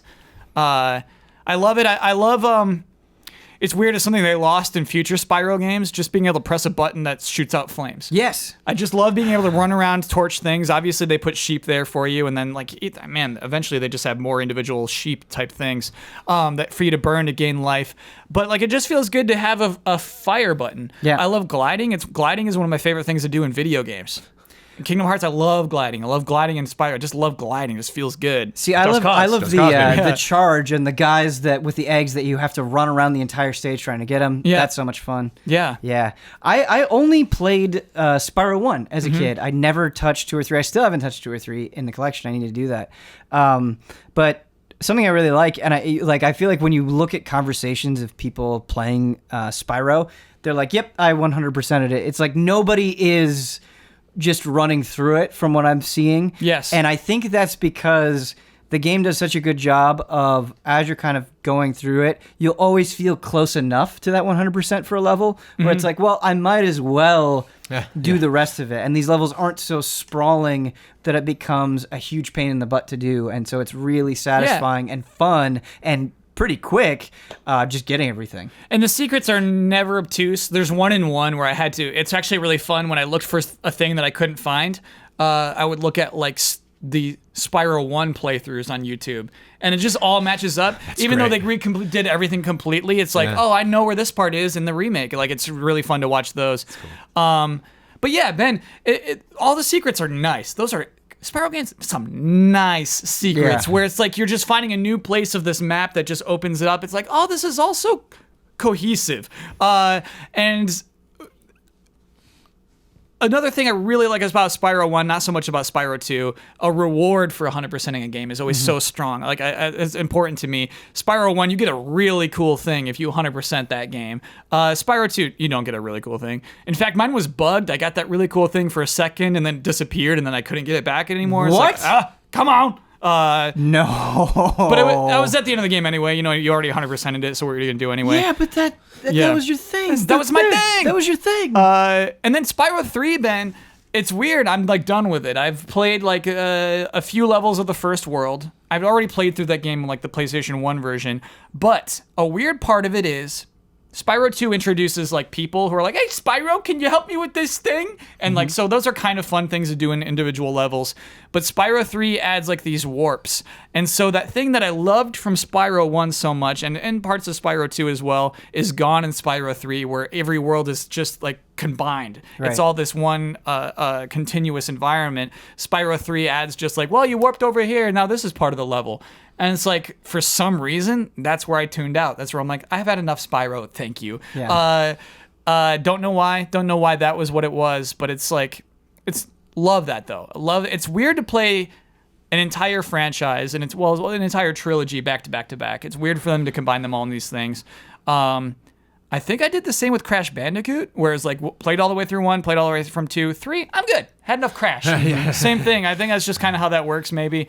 But, you know, still, for the price, for the effort put into this, for how good those games are, just such a cool game. Yeah, and also, very much like Mario 64 to me, something that I appreciated about Spyro 1 is it's not like you're just hopping from level to level. These levels themselves are contained within their own world, and just getting access to them and running around and having the ability to choose of where you want to go when is really, really cool. I do have a question for you. Because I guess I'm not 100% sure how I feel about them yet. What do you think of the flying levels in Spyro 1? The first one's the hardest. I wish that first one wasn't the first one, because they get easier. Okay. Because basically, Jones, it's like this big open map. Flying's not easy, but it's okay. You have to do a certain number of objectives before the time runs out. So you have to destroy this many balloons, destroy this many trains, hit this many weird looking birds, and you'll have to do all that. But like whenever you hit something, you get a bonus 1 second or 3 seconds. You have to decide in what order you want to destroy these things in, because it's not possible in some order. If you go trains first, you're going to be doing great. If you go birds first, you're going to lose. So it's that kind of thing. The first one's the hardest. It's like, where do I go? What order do you want me to go in? But then after that, it's like so obvious the order to go in. It's weird because I feel like those levels so far, I'm not finished with the game yet, but I feel like those levels so far, it's been kind of nice because it requires a level of finesse that the rest of the game hasn't. But at the same time, it just feels like you were saying mathematical in a really lame way, where it's like, I'm just going to keep playing this until I figure out the exact method that they want me to do this. Yes. And that ended up being not fun. Yeah, I don't know. What's cool in Spyro 2 is they have those exact same ones. There's 3 as well. But like 2, they introduce this thing where you can like, there's actually a thing to find, another objective within those maps. And so it's not really fun to fly around exploring in 1 because there's nothing to find, but in 2 there's like really sub-objectives hidden in these worlds, so it's kind of fun to fly around and find things. Love the character models. I like it looks so good. It's gorgeous. Yeah, it is absolutely gorgeous. Yeah. Would you want a brand new Spyro game? Yeah, big time, baby. It's coming, right? Like, it's just like with the announcement of Crash Team Racing, I forget what it's called, Nitro, whatever. Like, it's, to me, Activision realizing they can make a lot of money off good games. Yes. And that's exciting. I think there'll be a new Crash game. I think it'll have loot.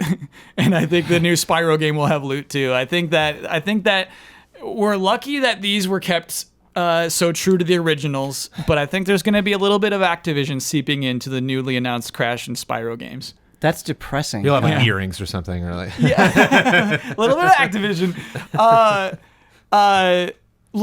Just in that trailer for Crash, we know that there are different carts, and there wasn't in Crash Team Racing, and so there's going to be some sort of layered progression to that. I think probably just for online, but they're going to find ways. They're going to find ways to Activision these games up.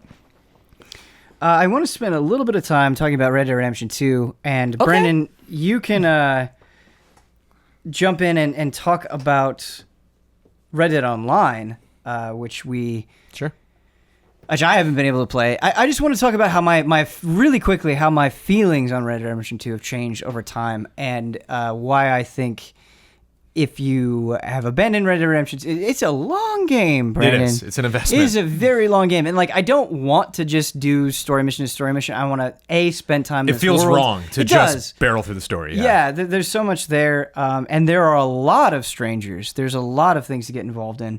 But I think this game does something pretty remarkable. I'm stunned at how much I care about Arthur.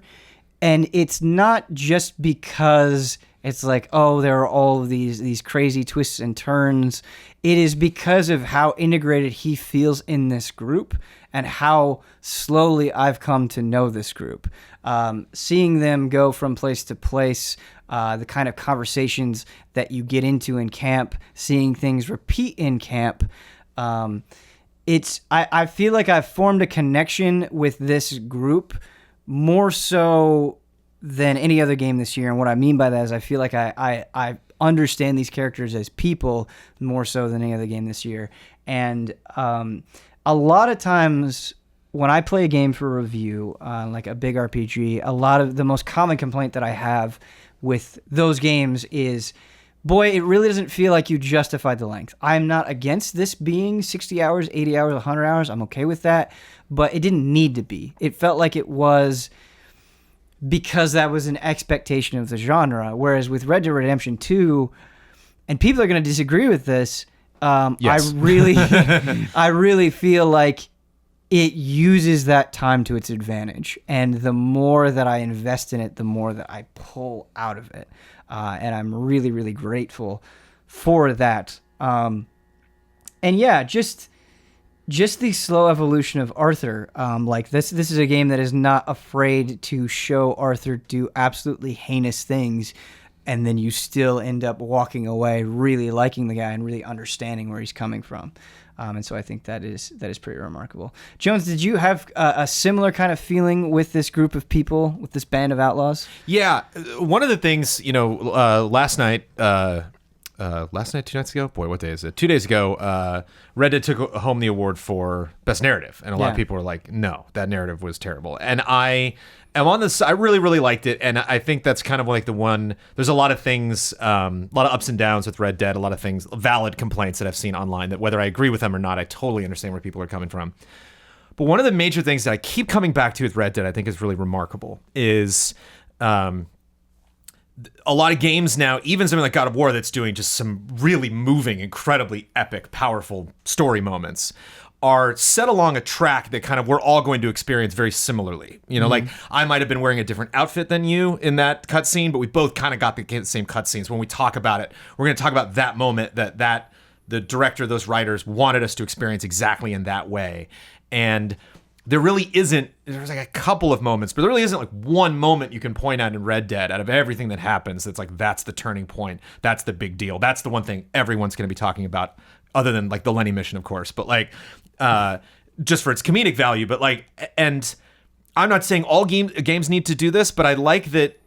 I appreciate that this game is like, this isn't going to be this path, this journey that you're going to remember for what it was. It's going to be like chili, like a good 7-layer dip. Just like, it's just all of these elements sprinkled upon. Someone said like the story was layered. I can't remember who said that. I'm like, yes, that's exactly what it is. It's just like, once you start adding these things, once you're like, well, I don't really care about these gang members because I'm not spending a lot of time with them. But then I realized like, even these person that like I've never done a mission with, I've never really had a cutscene with, just checking in with this person day after day after day. Then you get into like the later chapters and like the shit hits the fan and like things start going really bad. And you can tell like they're a little more agitated than they used to be, a little more frustrated, a little shorter with you. And like that to me has so much more of an impact than a cutscene that's like, this person's mad at you, you made a mistake. Even something like Walking Dead where I have choice. It's like, this is the cutscene that resulted from that. Where there were conversations I was moved by, I wasn't even a part of. I was 20, 30 feet away from the conversation. I just heard them arguing. And you're like, no, don't argue. Right. I want everybody to get along. And like, it's not only that you don't have the power to affect that as a player, Arthur doesn't either. Like, it's not on Arthur to tell everyone how to feel about that gang. Like, they're either involved in it or they're not. And, some people leave that gang voluntarily. Some people leave that gang because they die. Like, it just so much happens because it happens. A lot of the deaths in that game are very unceremonious. It just shows you kind of like the tough life that they have to live.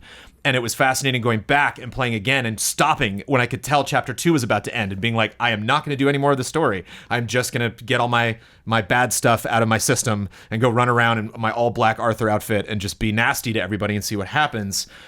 And then I started getting the mentality of like, what if he did stop? What if the story stopped here? What if they just stayed in this spot forever? You know, and like I could kind of freeze this moment that seemed, you could sense their anxiousness of like, I know we can do better than this. I know we can make more money. We can make a better life for ourselves. Not realizing this may be as good as it gets, everybody. Like it kind of goes like downhill from here. I just appreciate that. Like when I think back, it's not, as I said before, and I'm repeating myself, but like not like, oh, those 1 or 2 big moments. It's like those 100 moments that I had with Jack, with Abigail, with Dutch, even like Dutch's girlfriend, who's a very interesting character who like just doesn't get to do a lot, but is always there, is always talking. Yeah, you know, is always present. I got a question about Dutch's girlfriend, because a few of the missions start where it's just like, hey, Dutch, we need to talk. He's like, I'll talk to you later. Am I missing the talk? If I like listen to them more, would they have had that conversation? I don't know specifically. One thing that bugged me that Huber keeps talking about is when you leave Valentine, he's like, we never robbed that bank. And I was like, oh no, was that me? Did I screw up? Did I not do that? Yeah, I robbed the bank at Valentine. You just got to walk and do it on your own. Eventually, right.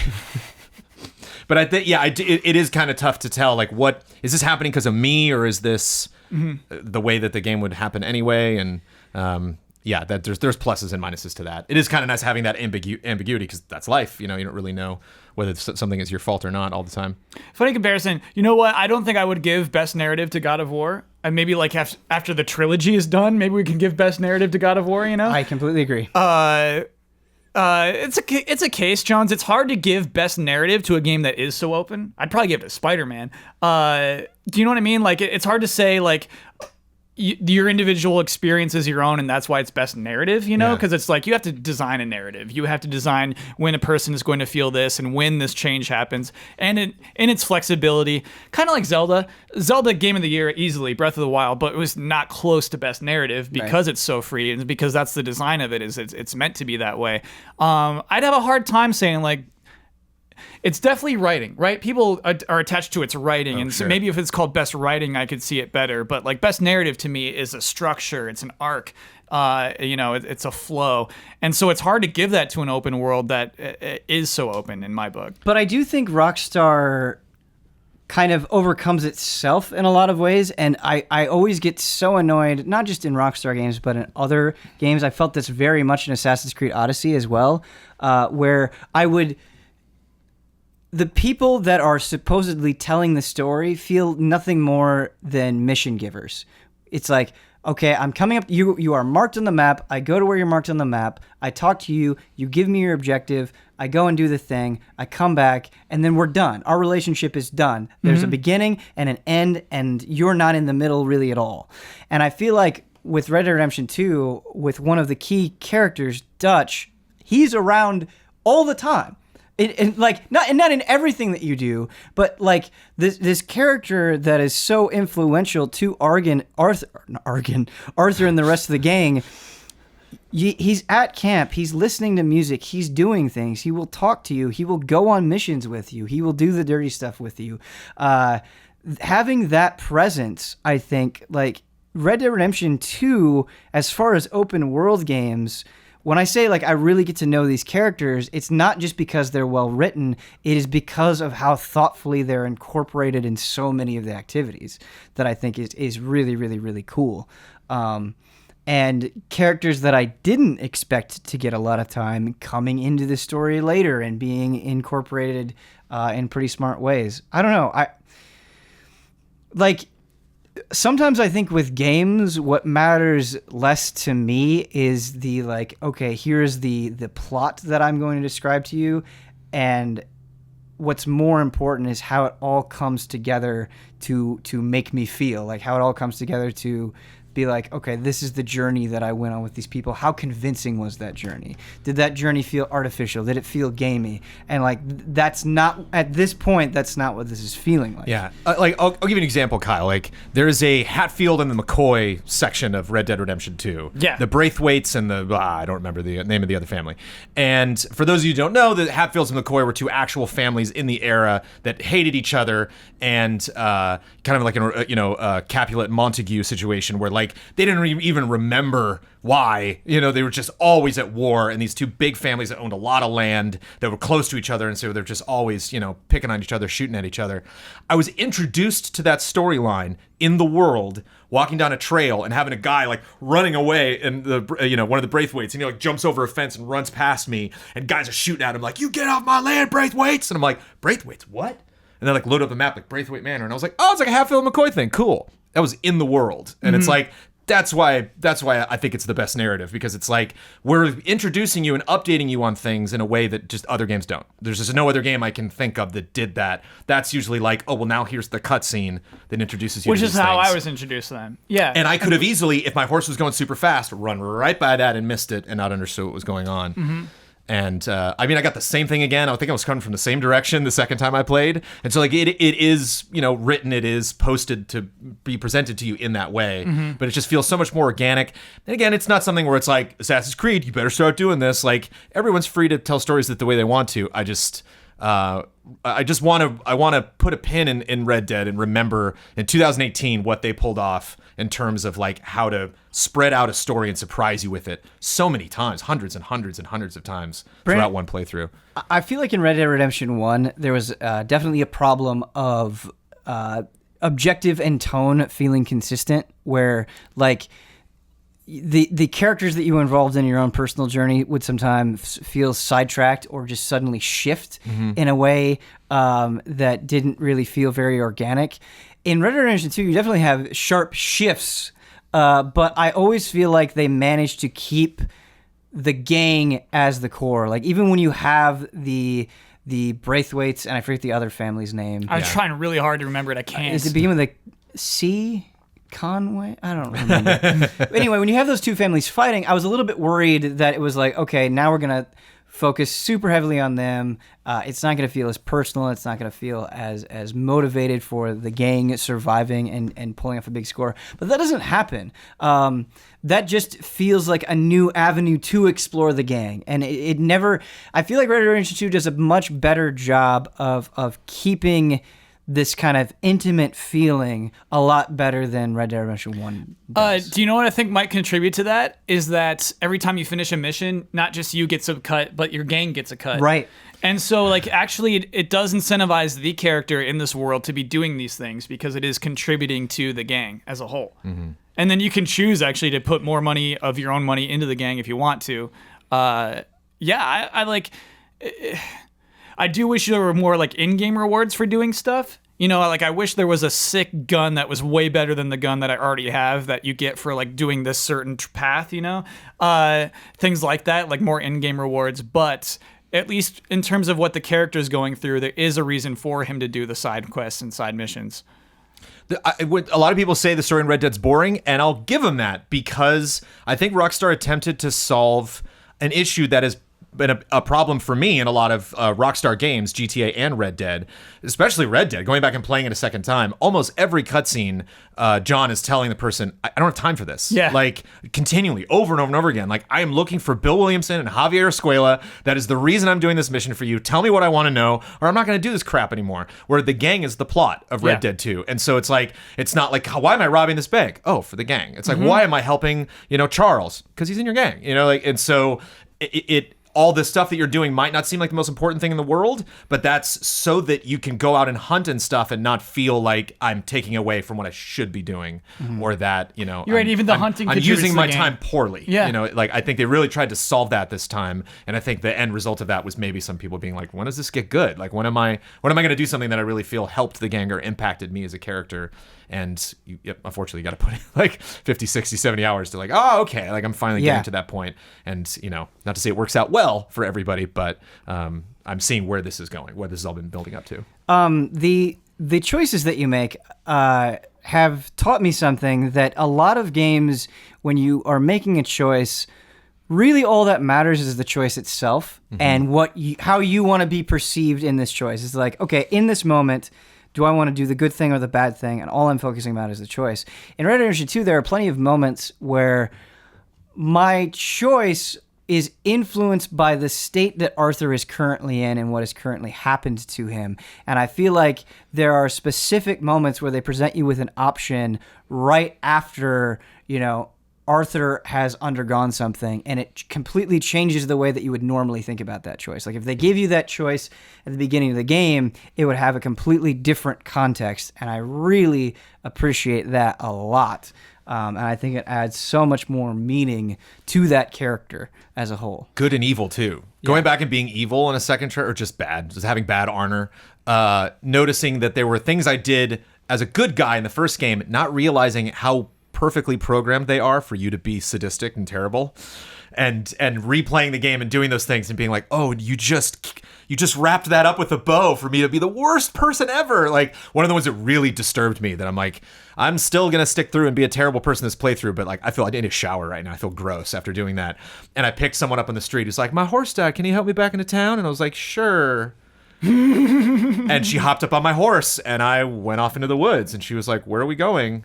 And she's like, wait. And she's like, wait, no, you're taking me somewhere I don't want to go. And she jumped off the horse, and I killed her and robbed her, and then walked away. You're pushing the bad guy. Yeah, that's but the game evil. Knew what I was doing. The game was like, we know you're not taking her to town, and I didn't even think about that. I was that like, when I was first playing, I just immediately took her to town. It felt very good letting her off the horse, and I'm only doing this because it's my second playthrough, and I just want to test the waters and see what happens. And the game was like, wink, wink, nudge, nudge, like we're with you. We get it. Like there was one guy I pulled a gun on and he didn't notice right away. He was doing a thing. He was like, yeah, the thing about it was the guy that introduces you to picking plants. And I was like, yeah, I'm killing you. It was like one of the first strangers I bumped into. That's or funny. Just random people on the road. And I had a gun pointed at his head, and he was looking down at something, and it was like, and the thing about, oh God, and I freaked out and started running. Just like, one time I truly felt terrible. guilt. I was just bringing a carriage into town, and there was a guy who was like, hey, hold up. But then like nobody noticed. And I'm just like looking around. It's like, are we good? And I was, and I just like kept walking around. Like that guy died, and I got away with it. Yeah, that felt really, really bad.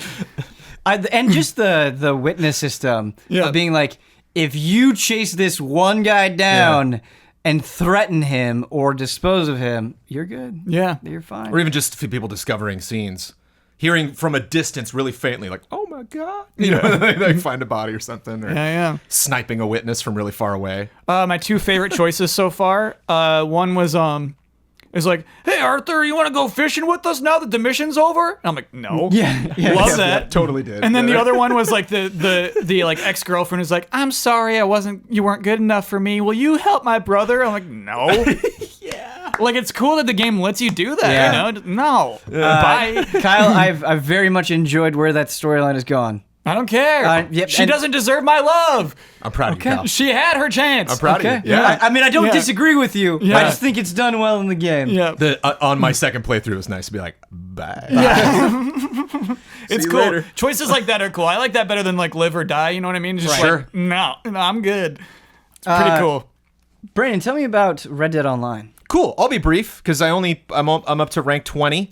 At rank 21, I get something that actually resembles a cowboy hat. Nice. So I'm excited about that. Get there. Rank That 20, seems you like get a the long time. binoculars. You do get a lot of hats. You can pick up hats. They don't store in your wardrobe, so if you manage to like keep that hat on and know where it is, like you can take any hat from the game. That's like how cars worked in GTA, right? You could only keep it in a garage if you bought it. Correct. But you could if steal you go anybody's car. steal anybody's and drive it around. Yeah. You can't steal horses; it'll buck you. Yeah.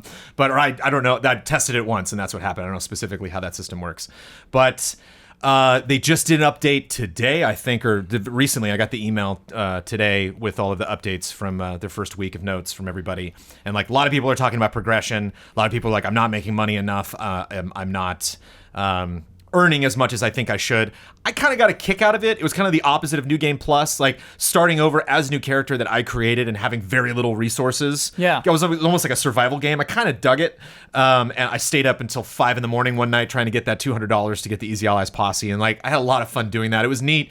Really just looking around and be like, I'm not gonna make money, just like going from like, there's no way I would have sold a pelt. I would have sold a pelt to not have it on the back of my horse by the end of the single player game, just to like have a clean looking horse. Whereas now it's like, I got $3.50 from that pelt. It's like, it has value all of a sudden. And like, I like that. I can see people being like, I only got $5 from that multiplayer session. It's like, I get that too, but I enjoyed it. I liked starting over, and it was a little bit stingy, but it was a treat. I love the camps. I never thought of how that would work, but I love that other people's camps are in the world. Like, they're randoms. You can be like, I want to be in tall trees, and it's like, all right, you're over here. And so it's neat to kind of walk in and be like, oh, you set up camp here, nice. And like, it's neat for that to move around and see the different views and take advantage of these little spots and be like, this is a little picturesque nook. Like, I never really spent a lot of time here in the single player, but it's nice the game's kind of pointing me in this direction. And I'll like walk by a camp and see somebody else like doing stuff like crafting, sitting by the fire.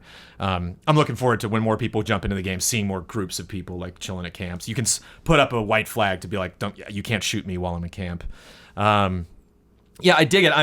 I don't think I'm going to enjoy the actual gameplay, like the missions, as much as I did in GTA, just because, like, Ferraris are more fun than cars. Like, there's just more fun options that you can do in GTA, and I'm sure Red Dead will evolve. They'll add way more things that were ever available in the single player and multiplayer after a couple years. But one of the things that surprised me, one of the modes that I put off forever and then used to get from like rank 15 up to 20 was racing. And I'm like, horse races, okay, like how much fun can this be? And two things that I really dig. One, you can shoot. It's like Mario Kart. So you like run over barrels, and then you can pick up different weapons. And you can see them when you come up. So it's like, ooh, shotgun, get the shotgun. But you can't, there's no targeting. So when you play in all the multiplayer modes, you're shooting everybody, there's targeting. So you get used to that lock on, move up to the headshot move. But you can't lock onto people. So if you're behind me and you're shooting me, it's real hard. So it's fun to be like ahead of a guy in a race, and the guy's like, no, like getting close to the finish line, and he's like trying to shoot the horse or me or something. How do they introduce this in the game's world? It's just in, like, you just like queue for a horse race. You can actually go to the spot in the world, or you can just go to a screen and be like, I want to do a race. And so it's like the multiplayer matches, like the death matches, where it's like, this isn't really happening. Don't worry. Don't think about this too much. Okay, got it. All the people in the town are gone. Saint Denis, like, ghost town, and it's just you in the streets, like running around. Saint Denis. But I love... There's a mode where, so there's like, typical point-to-point races. There's some that lap. There's some that just go to point A to point B. And there's another mode where I think it's called free race, or there's like it's a free-for-all. So there's a bunch of markers all over the map, and you just have to go get them all in any order. It's like you were talking about with Spyro. Oh, that's fun. That's like orienteering. So it's neat to start to go back to a map and be like, okay, I've almost got this map down as far as like what's the best way to go, but you have to account for other people. And sometimes a guy's taking a completely different route, and so you can see him, and you're like both running for a point, and it's like, am I going to try to beat him to that and get ahead of him, or are we just going to slam into each other and go throwing off? And on horseback, they are brutal with that reload time. So if you like get knocked off your horse, it's like 8 or 9 seconds before you're back in the race, and so it sucks. But like, there was one race I got right behind the guy in first place and just shotgunned him off his horse and then got first. And like, it feels so good because aiming's hard. The horse is bouncing up and down, and like, it's very gratifying. And there were times I got shot off a horse, and I wasn't like, that's totally unfair. I was like, whatever. Gotta respect it. I made $4 on this race instead of $6. It's fine, whatever. On to the next thing. So I was surprised how much I like that, and tried to make an interesting looking character. He's my dopey. There's nothing I can do. I got a dopey guy in GTA Online, a dopey guy in Red Dead. Hey, sometimes you're just born dopey looking. It happens. But I'm dopey. I think the co-op, like I'm happy enough with the multiplayer that I can see myself playing a couple hours every week just to like rank up and try to get to 100. I only got to like late 70s in GTA after all the years that's been out. But I'm really looking forward to playing with allies, playing with the community, and helping them with story stuff. Because it was neat. Because you imagine, Ben, there's a lot of missions in Red Dead where, like, I'm running on horseback with my gang, and then dudes are behind me, and so I gotta, like, master that, like, behind shot. Yep. Or I'll get to a point in the road where, like, oh, now 3 guys are coming in at me, and then they're gonna either be running with me or behind me. And the first story mission I did with other players, I was behind them. So I was like a good 50, 80 yards back. And it was neat to see that AI come in like, we got you. And I was just like, nope. Pop. So like, I got your back. It was neat, like being that, seeing how the AI works because I played the single player so much. And then kind of gaming that system because of just where we were in order of riding back into town. I feel like if Jones has your back in Red Dead Online, that is a great privilege. I'd love to have Jones have my back. And I'm excited. Privilege. It's the joy I got out of playing Fortnite. It's fun to like level up and then go back to earlier areas, earlier missions. And there's a thing you can do where you can just queue yourself up for story missions. It's like, I'll just throw me in, coach. I'll do whatever and play whatever mission. Have you gone through all the story missions so far? And yeah, I was confused because it capped in 75%, and Huber, I haven't tested this, but Huber said the last 25% is for the other side of the moral bar. So there's a guy you can go to in online, which you can't do in single player, and just be like, make me mean, and he'll just like put it at the other side. Hey. And then I think those I think like the bad ending or the mean ending of the campaign pops up. But it's very short. There's only like 8 missions, and so I wonder if they'll continually update stuff. GTA does, yeah.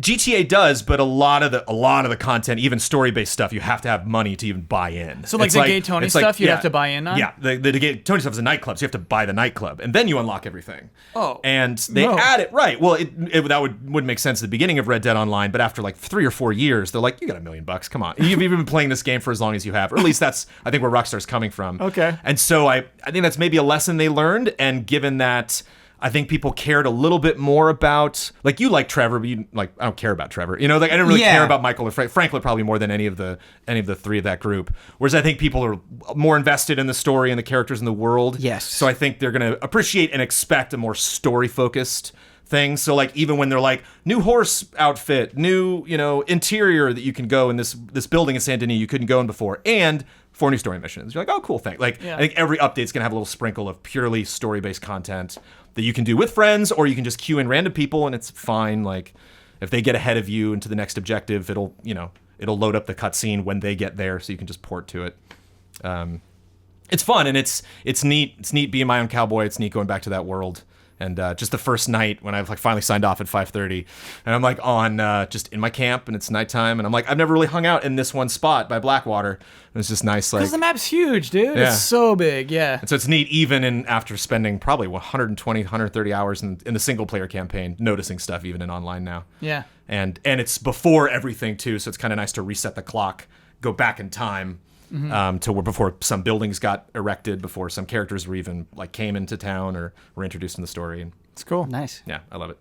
I'm glad you're enjoying your time with it. That said, I haven't played it like in a week because I've been playing Just Cause. But it's crazy to me. Like, I honestly feel like I've played so much Red Dead Redemption 2, and I'm still not done with the story. And so the thought of like investing in and picking away at this multiplayer is a little intimidating. But it's free. It's always there for you. Yeah. So exactly. even if like mid 2019, you're like, oh, I got a couple of weeks. Let me do it. Jump in. I gotta beat it. I gotta beat it tonight, or maybe this weekend. Are you pretty close? The single player.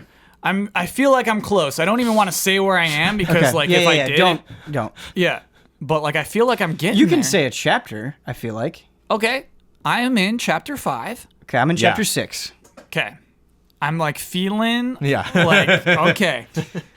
Yeah. All right. Well, we'll end that conversation there. I'm feeling like it's going to be a couple of nights. Yeah. And then I'm hitting credits. Kyle, I got the sense, and I did not mean to do this. If you had more that you wanted to say about Spyro, please do. I did not mean to cut you off. Oh, you didn't at all? No. Okay. Sometimes it can be hard finding those transitions. No. I always start with the one thing I want to say the most, and I really, really admire its level design. It's so cool. So cool. Man, the Feel Good train is just going to keep rolling because there's another game that I don't think I've really talked to anybody else about, but I've had a wonderful time with so far. I've been playing Earth Defense Force 5. Nice. And because that comes out Tuesday, doesn't it? Yes, it comes out Tuesday. But I mentioned EDF when I was talking about Just Cause the first time when you brought that up, and I was like, Just Cause 4 needs to be more like EDF. Right. Needs to have that kind of attitude, Just Cause 5 with giant bugs, like, come on. Yes. Brendan, you said on those bugs. Yes. You said to me, EDF 5, or well, Earth Defense Force in general knows what it is. Yeah. And it super does. And I think the thing that I was worried about with Earth Defense Force 5 and what I felt at the beginning, but then kind of got eroded away, is you have just the most basic of concept. Earth Defense Force is meant to be extremely simple. It is like a beat 'em up in its appeal, where it's like, listen, you've got these crazy weapons, you're gonna shoot bugs, they're gonna ragdoll in crazy ways, there's gonna be colored blood all over these buildings, there's just gonna be hundreds and hundreds and hundreds and hundreds and hundreds of bugs. Sometimes you'll fight something huge like a Mecha Godzilla thing, but mostly it's just gonna be hundreds and hundreds and hundreds of bugs, and you're gonna have fun with your friends, not thinking too hard about it, blasting away. And that's what it is. But Earth Defense Force 5 finds really great ways of keeping the charm alive.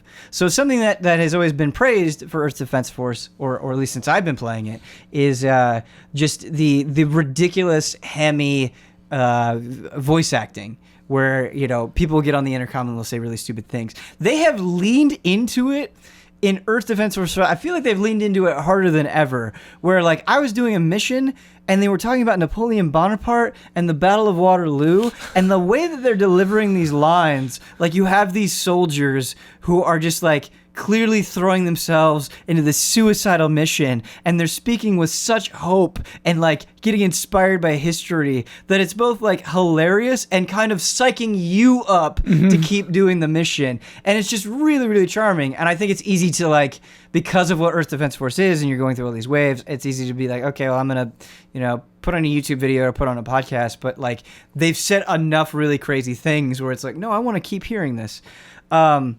And the performance is definitely better than what I've seen in past Earth Defense Force games. It's definitely chugged before. It has been pretty smooth. When I was doing split screen multiplayer, it was chuggy a little bit at the beginning, but it really smoothed out, and that helps just a lot. It just makes it more fun when this constant chaos can like actually be handled by the game itself. Still not a looker, but it does look a little bit better than past Earth Defense Force games, which is nice. And what I really want to say about Earth Defense Force 5 that I think it nails, the most important thing, as you would say, Kyle, is I believe this game has 110 missions. I'm somewhere around 27, 28, so I still have a lot to go. Yeah. Okay? And I feel like with Earth Defense Force games, I kind of get to this point where I'm like, I've seen it, or like the missions turn from kind of mindless fun to tedium. I feel like in Earth Defense Force 5, so far, for the most part, the missions have been tuned in such a way where they're never taking you that long, and like they're mixing up the things that you're fighting, and the new things that you're fighting are cool enough, and like it's like, okay, that was 10 minutes, I'm ready to hop into the next one. That was 10 minutes, I'm ready to hop into the next one. And there's just this really good clip of, I feel like that isn't hitting me yet. Maybe it will, 8 missions later, but right now it's like, there's a tightness here on a level that I haven't seen before with Earth Defense Force, and so I really appreciate that. And I just want to say, so my girlfriend and I have been making an effort to play more games together, but she doesn't really like playing games with me because she doesn't play a lot of games until she'll get frustrated by the controls. She was like smiling ear to ear with Earth Defense Force, just having like a blast of a time, and she was just like shooting this assault rifle, just watching the spiders like fly up in the air. Good date game. Yeah, it was great. You're playing the split screen? Yeah, I haven't played the whole thing with her split screen, but That's we cool. we spent a night playing it together, and I think she was a little bit hesitant, and I think she's like, I don't want to hold you back or whatever, and no, just having a great time. And yeah, that's cool. That makes me really happy. And so if like you're looking for something where you just want to have fun with your friends, Earth Defense Force 5 fits that remarkably. Nice. Yeah. And like, I don't know, I hope one of the other allies checks it out. Huber has a code. Maybe we'll do some missions with Huber. Nice. But it'd be really, really fun. And yeah, I mean, it still has the Earth Defense Force thing as well, where it's a good addicting flow of you're constantly getting new weapons and you're upgrading weapons and just seeing how ridiculous that stuff gets. There's multiple classes to try out. There's vehicles. So, it's not just mindless assault rifle shooting if you don't want it to be, which is really cool. The last thing I want to talk about very briefly, and part of the reason I want to talk about it very briefly is because when it comes out, I won't be able to shut up about it, but it's important to me. The Devil May Cry 5 demo came out. Oh, yeah. And, like, this is a stupid thing to say because nothing is this, but it's perfect. It's perfect. They nailed it. Like, who do you play as in the demo? Play as Nero. Okay. And Nero has everything that you would want him to have. He's got X-Seed. He's got the Devil Bringer equivalent. But it's the Devil Breakers, the arms, that I really want to focus this conversation on, and I think really speaks to why Devil May Cry 5 is so exciting and cool, is you'll get these disposable arms, and you'll find them like in the environment, so you'll be fighting the boss at the end, and you'll see like, oh, okay, I'm going to go to this side of the arena to get the arm. And there's only two Devil Breakers in the demo, which is kind of a bummer only because they're so much fun. But what these do is they add new moves and new abilities to your character. And so like with Overture, you have this big electric fish that you shoot out as the basic way of doing it, okay? And it's great for combo finishers, and it'll also give you a ton of style rank. So if you're hitting them a bunch of times with the sword, and then you do the Overture Electric Fist, you'll get a huge boost in your style. And so it's like, oh, okay, this is good to use. But you could also hold down the button and charge it to do a super move. And if you do this, the arm breaks. And what's interesting about this Devil Breaker system is you're picking these things up. You don't get to swap between them. You don't get to choose. And so you kind of have to strategize during a fight. It's like, okay, do I want to hold on to this and save this for later? Do I want to break it? But it also allows you to break the arm to get out of an attack. And there are, if you, like during the boss fight, it was a really cool moment where it was like, okay, using the Overture to get damage on this boss is like insane. Like I'm doing more damage with this than like anything else, any other basic attack. But if you get hit during the animation, the arm also breaks. Cool. So you have to think of the timing as you're fighting this thing. But the other arm, Gerbera, it gives you this insane air dodge where you can just chain it together. And it's like, okay, this is obviously the easiest way to avoid these bosses' attacks. But if I get that mobility, I don't have Overture's damage. And so it was this really cool trade-off. And like the thing about Devil May Cry 5 is Nero was already complicated. Like there's already a ton of mechanics going into Nero without this system. And to just like not take anything away from him and to add this Devil Breaker system in, it's just like, this is beautifully satisfying. And like, I don't know, man, it felt perfect. It ran beautifully. Nice. Which is obviously essential. Hearing Pull My Devil Trigger as you're playing is really, really cool. Lyrics come in when you had a good combo, right? Is how it works? Yeah, the music changes depending on how you're doing. I couldn't tell you, I wasn't focusing on it, like I was just trying to learn the game, so I couldn't tell you what was changing when or what rank or whatever. Don't know that. But yeah, it was really cool. It was hard to get a sense of like the level design because the demo was so short. It basically just felt like, hey, do these few fights and then do a boss. Sure. But yeah, it was awesome. It was everything that I personally wanted it to be. I do think it was kind of lame in the demo. You could go up to a phone booth and you could call Nico in and she would like come crashing in with the van. And you'd be like, oh, sweet, I've got these red orbs. I'm going to go buy some stuff. And then it's like, nope, not available in the demo. So you don't get to explore that, see what that's like. Yeah. But yeah, it was really, really cool. I feel bad that it's Xbox exclusive because there were people being like, oh man, tell me how it is. I don't have an Xbox. But yeah. Ran great, played great. Like, I just want my hands on that game. March. Yep. Bring it on. The only thing that I think could match the intensity of Devil May Cry 5, it's not Smash Bros. Ultimate. Sorry, Sakurai. It's not the beautiful love of Katamari Damacy. It's not even best narrative, quote-unquote, Red Dead Redemption 2. It's the HOTTAKE! And for this week's HOTTAKE, I'd like to talk about something that kind of was fully revealed to us last night during the Game Awards that I think is actually really exciting. And the more I dug into it, the more intrigued I was. And that's the Epic Games Store. Yeah. Really doing some cool things. Yeah. And so I pulled an article from Kotaku to kind of give us some context. I'm going to read some things, some choice bits from that article to kind of set the scene here. Epic Games' new digital storefront went live last night during the Game Awards by last night, the night of the Game Awards. And it already has an exclusive to call its own, Hades from Supergiant Games, which is awesome. The latest game from the developers of Bastion and Pyre. It's one of the reasons to give the store, which lives inside Epic's game launcher for Fortnite, a look in the coming weeks. The store only contains 3 purchasable games, so it isn't ready to knock out Steam just yet. The biggest hook for players now is that Epic will be giving away a free game every 2 weeks. For December, that means the underwater survival exploration game Subnautica on December 14th, followed by Super Meat Boy starting December 28th. Services on PS4 and Xbox One, as well as Twitch and EA's Access, all dole out games for the price of a regular subscription, but Epic is offering their freebies without any monthly subscription fee. You just get free games. Wait, is Super Meat Boy the new one? No, it's not Super Meat Boy Forever. It's okay. Classic Super Meat Boy. Okay. It remains to be seen how good the free games offered are in the future, but Subnautica and Super Meat Boy are decent enough to start. Yeah. Combined, both games currently cost $40 on Steam. Oh. Yeah. And this is another great part of the Epic Games Store. Developers get 88% of the money that comes in from sales of games on their platform. That's regardless of how much their game sells or how big the studio is. Valve's take right now is 30%.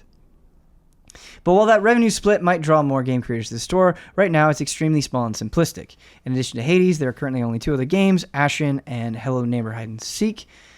But there are a bunch of games coming soon. Journey's coming, Outer Wilds, Super Meat Boy Forever, World War Z, and a bunch of stuff. And so I want to talk about this storefront. We also earlier talked about the Discord storefront that was happening. Mm-hmm. And so you've got all these places coming into the space and trying to compete. And it seems like Epic Games Store is doing a lot of things that are feel good for the consumer.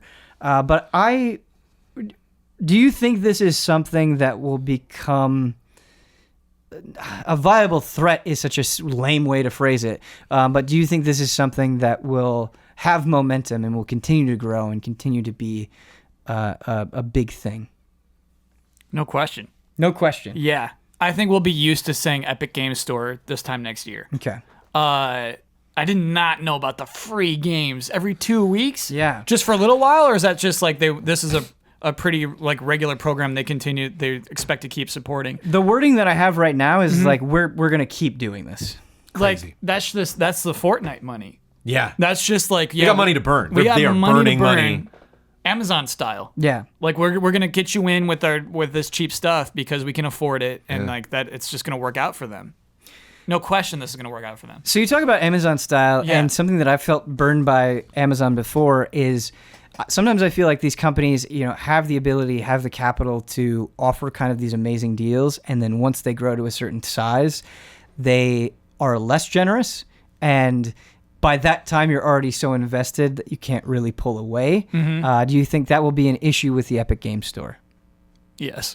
Yeah. Because I don't think Fortnite money can last forever. And so I think, invest heavy right now, invest heavy when Epic I don't think is a public company, but like whatever. When you're getting this kind of money right now, like go heavy on it, go hard on it, because it won't last forever. But then, you'll have a successful store at the end of it. Mm-hmm. And then, of course, that's when you monetize harder. But their intentions seem pure. If you listen to what Tim Sweeney's been saying, it seems like they truly believe that there's a better way to run a store and that they want to do it because they can. Yeah. And to prove that it'll function. Even with maybe not the audience that Steam has, for a year or two, just having enough of a group and having that work and proving that model works, I think is enough. And I think is something that will always... It's just, if you get goodwill from a company like that, you'll never forget that. You'll always remember like why Epic Games started the store and like the first free games you got, or getting access to something exclusively. I think that stuff sticks with consumers.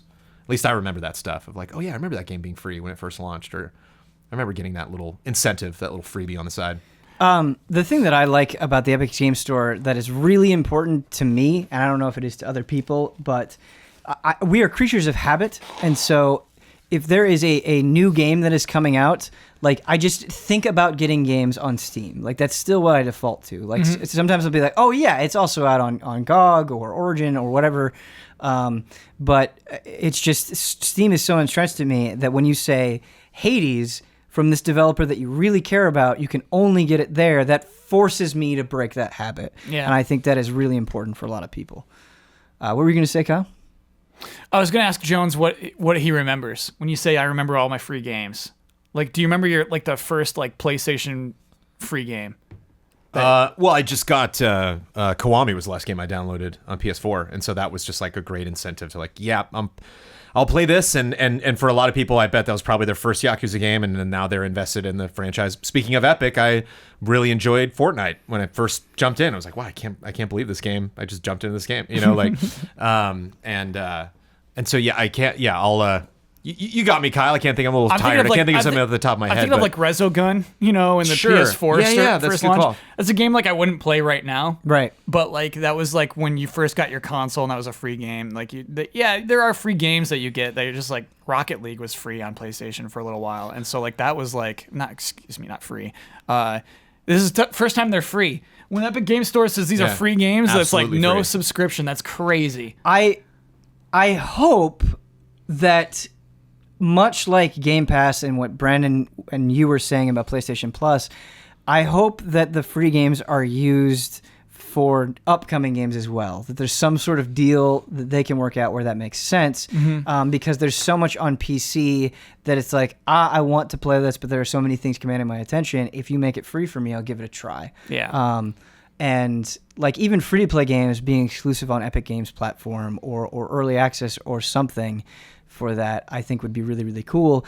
What I am worried about is, and a common complaint of Steam, is curation and finding ways for cool games to kind of bubble up over the juggernauts that are on Steam.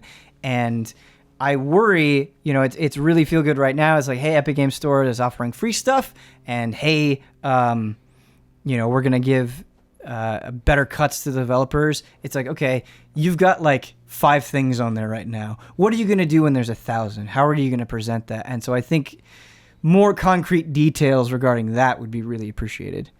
I think that's the thing you might lose with this system is that I think it'll be heavily curated because I think they're 88%. You know what I mean? The way that they're designed doesn't work with games that won't sell really well. Sure. And so I think they won't let games that won't sell really well onto their system. You know what I mean? If somebody wants to make like checkers with JPEGs, you know what I mean? Like I don't think they're going to get on the Epic Games Store. And that's where I think you'll lose something. I think you won't get as many like oddball weirdos self-published things is one of my guesses. But that's also great because another problem with Steam is there's just way too much garbage that shouldn't be on there in the first place. That's long been a pet peeve of mine in the industry. Like my first thing that really irked me was YouTube, when they're just like, it's so much of it's automated, and they're just like, wow, there's just so many videos. And like, same thing with Steam. They're like, there's just so many games. You can't curate them. It's like, you can, you're not. Like, it's not like, and that's the only thing is like, I understand why they have to make those business decisions, but when they frame it in a way, they're like, it's impossible. Like, it's not. You hire a bunch of people, you don't want to spend that money, just say that. Just admit that, and then that's fine. And then like, now we're all on the same page. You're not like lying or putting up a front that just like, I just frankly don't believe. And the thing with the Epic Games Store is they're spending more money than they need to on everything. And so like that, it seems logical that they would have it, same thing with Fortnite because they just added the block. So they're going to now have customizable maps, people making stuff. And like, I'm sure there's all sorts of obscene things you can construct with the various tools available in Fortnite that you're like, no, we're not, you're not going to have access to that. It's going to go through a screening process. Yeah. And so I think there's a lot actually on their plate across company wide that involves the community curating stuff and offering things. And so, yeah, I would not be surprised if they have a lot of people internally that are, or if some things take a little bit longer. It's nice that we do get exclusive games. Maybe some games come earlier to Epic Game Store than they do others, but I think the cost it's probably going to take some bigger Steam-focused games. PUBG is probably not coming to Epic Game Store for a good while. Like that. Do you envision other studios like Supergiant signing on with exclusive deals to the Epic Game Store? Yeah, dude. Sure. That's such a deal to be launching with Epic like this, and then like making the cut that you are like that promotion, getting a commercial. Like it's just what indie studios dream of. You're so scared that your next game will drag you under, and then you'll be out of business.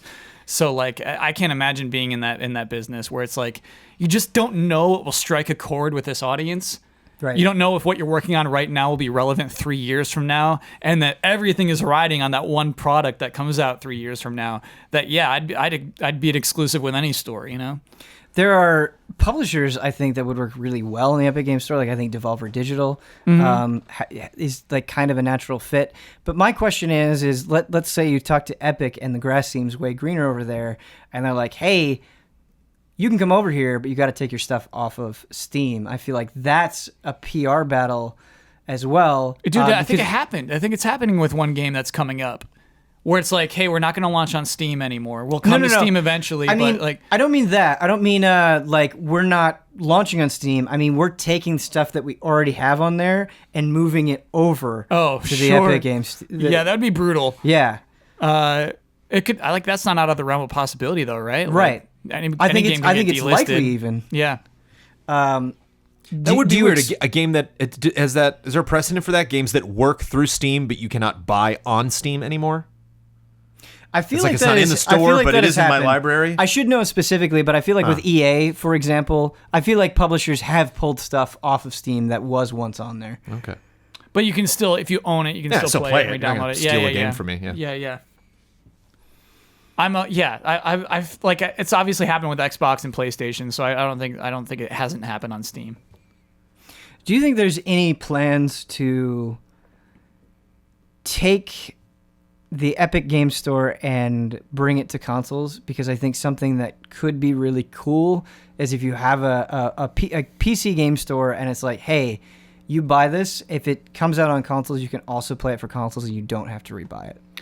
Yeah, because they were talking about bringing it to iOS, which Right. I think is impossible, but it's part of their plans. They're talking about it, Ben. Yeah. But like This is exciting. it would make Microsoft and Sony so mad for you to be able to buy cheaper games on their consoles, not through them. Yeah, you're right. That's a super obvious point that needs to be brought up. But I think about like something like the EA Access, where it's like you're not buying games through that service, but it's a way for you to get games that really benefits EA that is not through the Microsoft and Sony stores. Right. Maybe you could do something like that where it's like, hey, pay us a certain amount and you get access to this stuff. Right. Like, yeah, I think as long as Microsoft and Sony in the end get a cut, they'll allow it. But like at current, I like they'd be so mad because they make so much money off their own stores. What do you think about the way that this was announced and kind of brought to light for a lot of people via the Game Awards and how they presented it? Do you think that was an effective method of communication? Yeah, man, because it was the Ashen trailer, just like it wasn't the Ashen trailer. I guess it's a store trailer that ended with Ashen, which was announced at a Microsoft press conference, and that was really what I associated it with. And so, yeah, to come out and say, like, all these games on the Epic Game Store, that's, I guess, the way to do it. Right for the holidays, too. Yeah. It's nice. Sorry, Hades, just, like, coming at Supergiant's next game, and that's exclusive to our store. That's a big get. That's a really big get. I know, obviously, there are bigger gets, but I think in terms of that scale, like, that's the right game. It felt like the perfect announcement for the Game Awards, where it's obviously a huge platform, but I feel like if you would have taken the same strategy during E3, it just wouldn't have captured as much attention. And so this just feels so focused and so perfect. Yeah, I hear you. For the moment. Yeah. I like the duality of Ashen, game we know, weren't sure when it was going to happen, on what platform first. It's out now, go. Or it's going to be available soon. Next to Hades, have never heard of this, know the developer, don't know what their next thing is. Here it is, go get it now. It kind of represents the best of both worlds. We might shadow drop stuff on you. We might surprise you with stuff that's coming to our system as opposed to others. Oh, here's also this other thing you were expecting and waiting. We're bringing it to you. Yeah, it's weird. I get it when people are frustrated by exclusives, that like a game you'd be able to not have it on your preferred platform for some time, but just like I think we've just seen too many indie studios close down to not be sympathetic to that anymore. Right. To not see that as a good thing. Whenever anybody is infusing money into a game studio, I have to see that as a good thing because that's way better than the alternative of them just dying. One of the games that you can buy on the Epic Game Store is Darksiders 3. And really? Yes. And that kind of what you're speaking to, I like it commanding so much attention on the Epic Game Store. Yeah. Where it's a series that I think like has never really gotten the attention that it deserves. And just seeing it and not having to compete against hundreds and hundreds and hundreds of whatever games is really cool. And so I hope that they can continue to do that, where it's like, hey, this won't get the same amount of attention on the PlayStation Store, on the Microsoft Store, on Steam, but it will get a lot of attention here. And if they're getting a higher cut, I think that really incentivizes you to purchase on that platform in a cool way. It just seems so well thought out.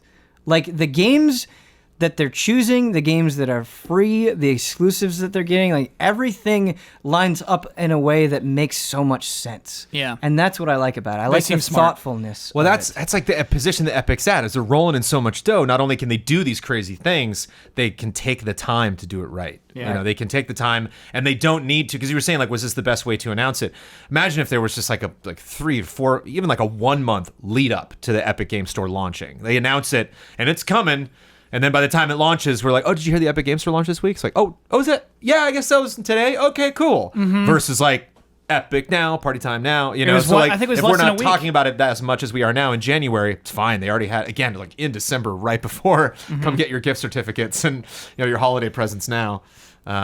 Makes a lot of sense. And that even if you just sign up. Dude, you put in your email address, download Subnautica, Christmas present right there for your kid. Cost you nothing. Well, I don't. kids taken care of. Like open a box, it's just a piece of paper that says, "I got you Subnautica." Yeah, Like, yeah. okay, all right. Thanks, Dad. I do think Fortnite is an important thing to bring up, though, because for so many people, that is something they're logging into every day, all the time. And the store is just right there. It's just one click away within the same launcher. And that, to me, it feels so much better than other services that I've used where, like, I have to remember that thing is on there and boot it up specifically for that purpose. I feel like for a lot of people, it's just going to be kind of a natural curiosity that leads them over in this direction. And that will make a big difference, I think, in terms of just retention and audience in a pretty impactful way. Have you been playing Black Ops 4 on PC? I feel like I've put an equal amount of time in on PC and that's through Battle.net, that's right? through Battle.net. How's yes. that going? That and Destiny. Like, how's that been for Blizzard to bring in these Activision properties into their launch? Because it kind of seems not very similar, but kind of like the same vibe of like this weird game showing up to the party and this whole community like, whoa, like we're used to this style, and then here comes for these two very action heavy focused shooters. I think the Battle.net interface works just fine. It is nice, I guess, because it's a combined friends list, right? So it's like, okay, well, a bunch of the people that I have on here for Hearthstone, I see that they might be playing Black Ops 4 or Destiny, and so that is kind of a nice consequence where maybe you wouldn't get that otherwise. But yeah, it's fine. I don't really have anything cool to say about it. That was one of the answers I was looking for. Is Yeah. like, is it a big deal? Was there a clash at all between the Activision and Blizzard communities? No. Cool. It's gotten to the point where it just blends right in with the Heroes of the Storm, with the World of Warcraft. It's fine. Are we ready for some emails? Yeah, I'm ready for emails. Oh, boy. Surprised they Bring 'em didn't call on. it the Fortnite store. Does Fortnite or Epic Games have more, stock value? Yeah, I mean, that a lot of name people- in 2018. There are millions of people playing Fortnite who have no idea what Epic Games is. Yeah, or if the store even exists. Yeah. Just like, oh, look at that. But you got to believe in your brand. You do. Our first email is about Fallout 76. Oh, This boy. comes in from Jared. Here we go, Jared. I normally don't bring up such stories as these, but given how important they are in the world of video games, I wanted to ask about your thoughts on Bethesda and the series of unfortunate events that has been the absolute PR nightmare for them. And things only seem to be getting worse. The quick version is Fallout 76 is being universally panned as a bug-riddled, lifeless game without a clear vision that was obviously a cash grab and not ready for release. Yes, they've also cut the price of the game so drastically, presumably due to poor sales, that day one purchasers are upset, and now they are facing a potential lawsuit for false advertising on the $200 Power Armor Edition involving a canvas bag. Bethesda's response has been to offer $5 of in-game currency as payment, which is incredibly tone-deaf, in my opinion. My question is, do you think there has been a worse launch from a AAA developer? Has this tainted not only Bethesda's legacy, but also Todd Howard's, who was listed as the director on Fallout 76? Has this lessened your excitement for Starfield and the next Elder Scrolls? For me, this has been especially painful because I've always loved Bethesda. However, it's clear their arrogance and goodwill with players has finally caught up with them, so I'm cautiously optimistic this will be beneficial in the long run. I think there's more to this. I think there's another step on this where like Bethesda was offering, hey, okay, we'll send you a canvas bag if you send in this proof of your purchase or whatever. Mm-hmm. And then everybody who sent in those tickets also had access to everyone else's tickets. And could see their home address and telephone number. Yeah. So this got even worse on top of that. Yes. They tried to do something better than the $5. They tried to do the canvas bags, but then on top of that, they just exposed everybody's info. I've seen people say, like, this is getting worse every day, and that's more true than not. Yeah. It's crazy. Oh. And another thing that wasn't mentioned here, influencers did get the canvas bags. They got a canvas bag. They get a canvas bag. Yeah. Which couldn't be issued to the people that actually paid the money. No, not for them. So they probably, I didn't know there was a lawsuit involved that was serious. I guess that's probably why they had the, okay, we'll give you your canvas bags, but then like didn't really have a system in place to really do it properly. Yeah. My goodness. I didn't realize Todd Howard is director. I really just thought he was like a producer and they have him come out to do speeches and stuff. When I saw that, Kyle, I was shocked. It does. I mean, not shocked. Shocked is too strong of a word for it, but I was disappointed. It hurts his profile for sure. Mm-hmm. He's no longer winning undefeated. You know what I mean? Which is something Quentin Tarantino's really proud of, and why he wants to retire is he never made a bad movie, which is impossible. Todd Howard can't say that anymore. It happened. He had his bad one. That's crazy. Director on that. Do you think he was really director? Or do you think they like added his name to like give the game more prestige on it? Like, man, that's what he's been spending his time on? I mean, it's hard to say. It's always hard to say, like, yes, this is exactly how much this person did on any project. But considering, like, he was the face out there. He was getting on the stage at E3 and QuakeCon. He was talking about the systems. He was selling you on the game. I mean, what he did in terms of, like, design and the nitty-gritty, I don't know. But I think it is fair to say that he was absolutely the face of the game. Yeah. Which is enough. Mm-hmm. Still gonna play Elder Scrolls 6, though.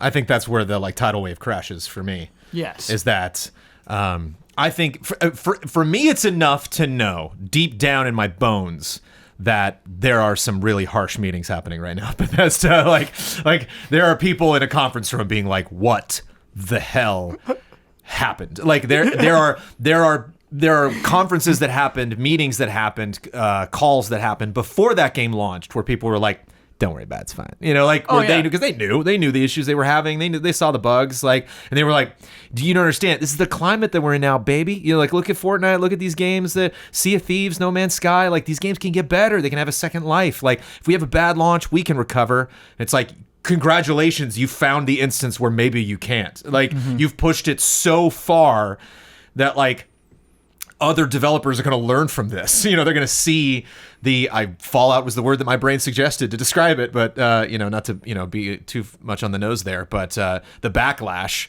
from pushing that too far, because I think one of the major things that they discovered is they're like, like, people can excuse stuff like that. We can excuse it when it's Hello Games, who hasn't made anything like No Man's Sky before, and I would argue that No Man's Sky was not excused, but it's not something we're like, Hello Games did it again. Right. It's like, oh, whoa, this was just, we're all just flustered. It was like, what happened here? What were you thinking? And they like immediately they were like, oh, okay, sorry. Like all the complaints people had was stuff that was said before launch, whereas Hello Games really just very smartly just stepped completely out of the spotlight, and they're like, we're not gonna breathe until we fix all of this and then come back to you. And then look where it is now. It's great. Like even something like Rainbow Six Siege, it didn't have that was not as popular at launch as it is now. Something like Fortnite that like, Epic Games obviously has a pedigree, but like nobody knows this franchise. We have no expectations of what this series can be, and like our appreciation of it has just gotten more and more and more. None of that applies to Fallout. None of that applies to this franchise that we are expecting a certain level of quality is the right word, but like we're expecting to have put a certain amount of work into it to be responsible for the issues that this game may or may not have. And that responsibility doesn't seem to be really shouldered by anybody. And so it's kind of fun in a weird way. It's satisfying to see them squirm a little bit, because it's like, yeah, you were super cocky. Yeah. You were really confident that everyone was going to have your back here. And surprise, we don't, and surprise, it's really hurting your sales. And I don't think we're in 2021 when Elder Scrolls 6 comes out. I don't think we're going to be like, oh no, Fallout 6 is not going to have a multiplayer component. It's not going to, they're not going to make all the promises that they made with this game. But, I grin a little bit when situations like this happen, when these big companies, take a hit, and you're like, there you go. You got to think harder. You can't rest on your laurels all the time. I imagine like Ethan, You're gonna have to make some space in the trophy room. Like they're expecting the goatees to come in, you know? Ethan, Best multiplayer game locked. we're gonna need some room. And you're right. I bet it was such an awakening, dude. I bet it was just like, what? That's our meta score? Is something wrong? I bet that was shocking. But like the Wii U was an awakening for Nintendo, and like we're in a great spot now, you know. So like I just don't think Fair this enough. means something where it's like they're doomed, you know. Like I think this is a company that's bounced off of buggy games before, you know, weird things that only really it was that audience that like is still supporting it. I feel like there was a deal with Bethesda though. There was like kind of this invisible handshake that was going on where it's like, all right, we'll put up with the bugs if you can offer us something that is beyond what we can get in other places. If you can be more open, if you can offer more choice, if you can offer more systems, just general freedom. I mean, that was really the thing is like, hey, this is buggy because of how much freedom we're giving you. And I feel like that handshake is no longer compelling when technology keeps evolving and you see these studios make these leaps and bounds and they're not running in. I mean, they're running into bugs, absolutely. To say that there aren't other buggy games out there is wrong, but they're not running into it in the level that Bethesda usually runs into it, and they're doing it better. They're offering more polish along with offering more freedom and telling better stories. And so when it gets to Elder Scrolls 6, I don't expect it to be the train wreck that is Fallout 76, but I do wonder in the back of my mind, like, is this going to compete with Cyberpunk? I mean, think about like the mindset that I think a lot of people are going into Cyberpunk with, where it's like, I am so excited in this. I have faith in this. I have confidence in this because of the last project that I played. Whereas I feel like now the tone with Elder Scrolls 6, not that Fallout 76 is going to be indicative of the Elder Scrolls 6's quality, but I think a lot of people are going to be like, oh man, I'm going to wait and see because of Fallout 76. You don't have that momentum, you don't have that faith anymore that I think can be so important for people buying stuff. And where, like, I don't have forgiveness. You know, a lot of times I can have forgiveness. I can see their perspectives. Where I don't is that they sold it so hard as a Fallout game. It could have been $30. It could have been, hey, this is just an offshoot. This is a side thing we wanted to try. Their messaging was, this is a Fallout game. Welcome to Fallout. Yes. Kyle, go watch that E3 conference. Watch Todd Howard get up there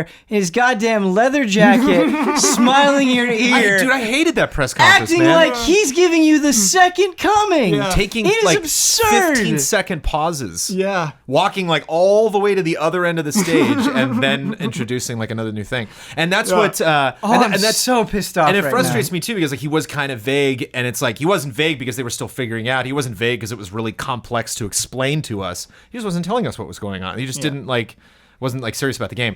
For some reason, this reminds me of Jack Tretton. Remember when after the hack, when Tretton came out on stage, the Sony stage, and was like, "We're sorry, that sucked." I remember that. Like, I just want you all to know. I'm not gonna say that like we shouldn't have done this or this shouldn't have happened, because this is a real tough thing we do to provide all of this stuff via these systems that we make and have them be secure and prevent this stuff. I talk to like coders all the time that they're like, you cannot prevent hacking. You just can't. Like, you can fix it after the fact and you can catch it when it happens, but like it's so tough. There's just nothing as foolproof.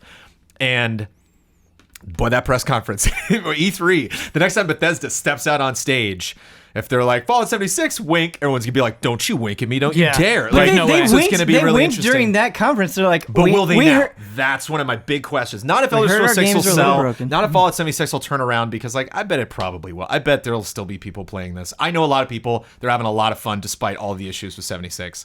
It's how they market anything from this point on. But I feel like very curious that's about. even the initial problem with Fallout 76. I'm not saying it would have been completely washed away. It's still an utterly terrible game. But think about how the response would have been if they came out there and they said, listen, straight up, this is going to be rough, you guys. This is going to be an experiment. This is going to be an experiment, and it's going to be rough. We're going to charge $10 for it, and we're going to evolve it very slowly over time. If you could have just gotten out there and been honest, people would be excited. They'd be wanting to contribute. And instead, everybody just feels scorned because you under-delivered so hard that it's just like, I don't know. I think because I just spent so much time on it, the emotion is still raw, but like I do feel like I have less faith in Bethesda. I do. I feel like I have less excitement, less forgiveness, less sympathy, less anything. I think in 2018, like now it's GOTY time, I would like to, on Frame Trap right now, I'd like to give out the 2018 Audience Awareness Award. The loser is Bethesda and the winner is Epic. As far as like getting your audience, and speaking to them directly. And like that, to me, that's like one of the hallmarks of Fortnite's success is just getting absolutely. it. Just we get it. We know exactly what you want. Oh, you hated that? We'll take it out. Yep. And like the new like season 7, like the way season 7's being advertised is not like this is gonna be sweet. It's like this is gonna be weird. I don't know. It's gonna be Santa's pissed. Whatever. It's like it just always kind of teeters on that. Let's just have a good time, everybody. It doesn't matter. Yeah. Where it's like you were saying, like the Who Wants to Be a Millionaire lighting, where Todd Howard comes in, and they're he's here, taking 30 minutes to explain something that could have taken him 8. Yeah. Doesn't work anymore. It's not going to work next year. It's not going to work the year after that. You're done. It's over. That was the final wink. There's a way you have to, And it's sad to not only see that not working for Bethesda, but see them like attempt at doing that, seeing them plan that the wrestler was going to come out and play the Rage song, being like, this is going to slay. And it's like, nah, not really, just that connection, I think. And it's going to be really interesting to see maybe people that leave Epic and go to other companies, or even people like Nintendo. I think Nintendo is like really connected with their audience with the Switch, and like, to see these people learning this new trade of just like, it's a totally different language that you have to speak.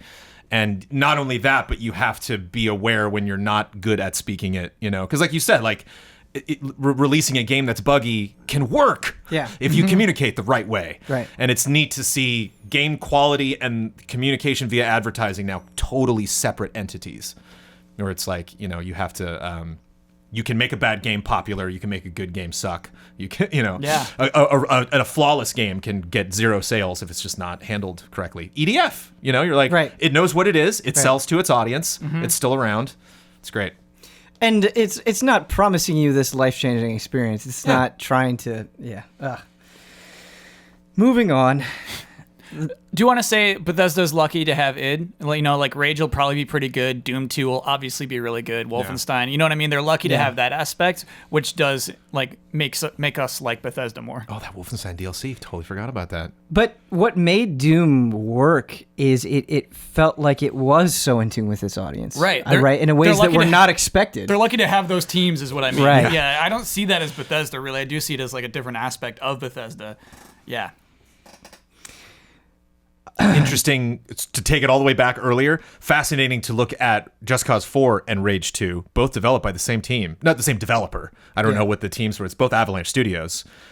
And it's interesting seeing the quality of the renders of the in-game characters in Rage 2 versus Just Cause. Which Rage 2 is Avalanche? I believe so, isn't it? It's Avalanche and right, because it was like part of the Mad Max team, right? Yeah. Whoa, I totally forgot about that. Interesting seeing like they loved this game, they didn't love this one, or just put the extra, care and TLC budget too. Yeah, of course. Yeah, that is funny, dude. Our next email comes in from John. Are games that require online research tainting the experience? I really like this. I really like this email a lot. Like Pokemon. Hi, Frame Trap. Allies, I'm about 80% done with Hollow Knight, and I'm absolutely loving nearly every dimension of this game, from the music to the gameplay to the vibes. That said, there is one element that I am not loving, and that is the fact I feel required to look things up online. For example, to get the true ending of Hollow Knight, you have to do a series of relatively obscure actions that I most certainly would have missed without looking things up. The same can be said for a number of the game's other discoveries or bits of lore, and it all combines to create the feeling that this game was designed for people who will inevitably look things up, a way that I feel about Dark Souls and an increasingly large number of games that I love. And I've got to say, not a fan of this trend. I prefer a Hollow Knight or Dark Souls that gave me just enough guidance to realistically figure things out on my own, giving me the satisfaction of living entirely within this world without the slippery slope of diving into wikis, an act that inevitably ends with me looking up much more than I'd have liked. What do you guys think? Are you a fan of this trend? Is your experience more special when you don't look anything up? What games strike the right balance of appropriate guidance without hand-holding?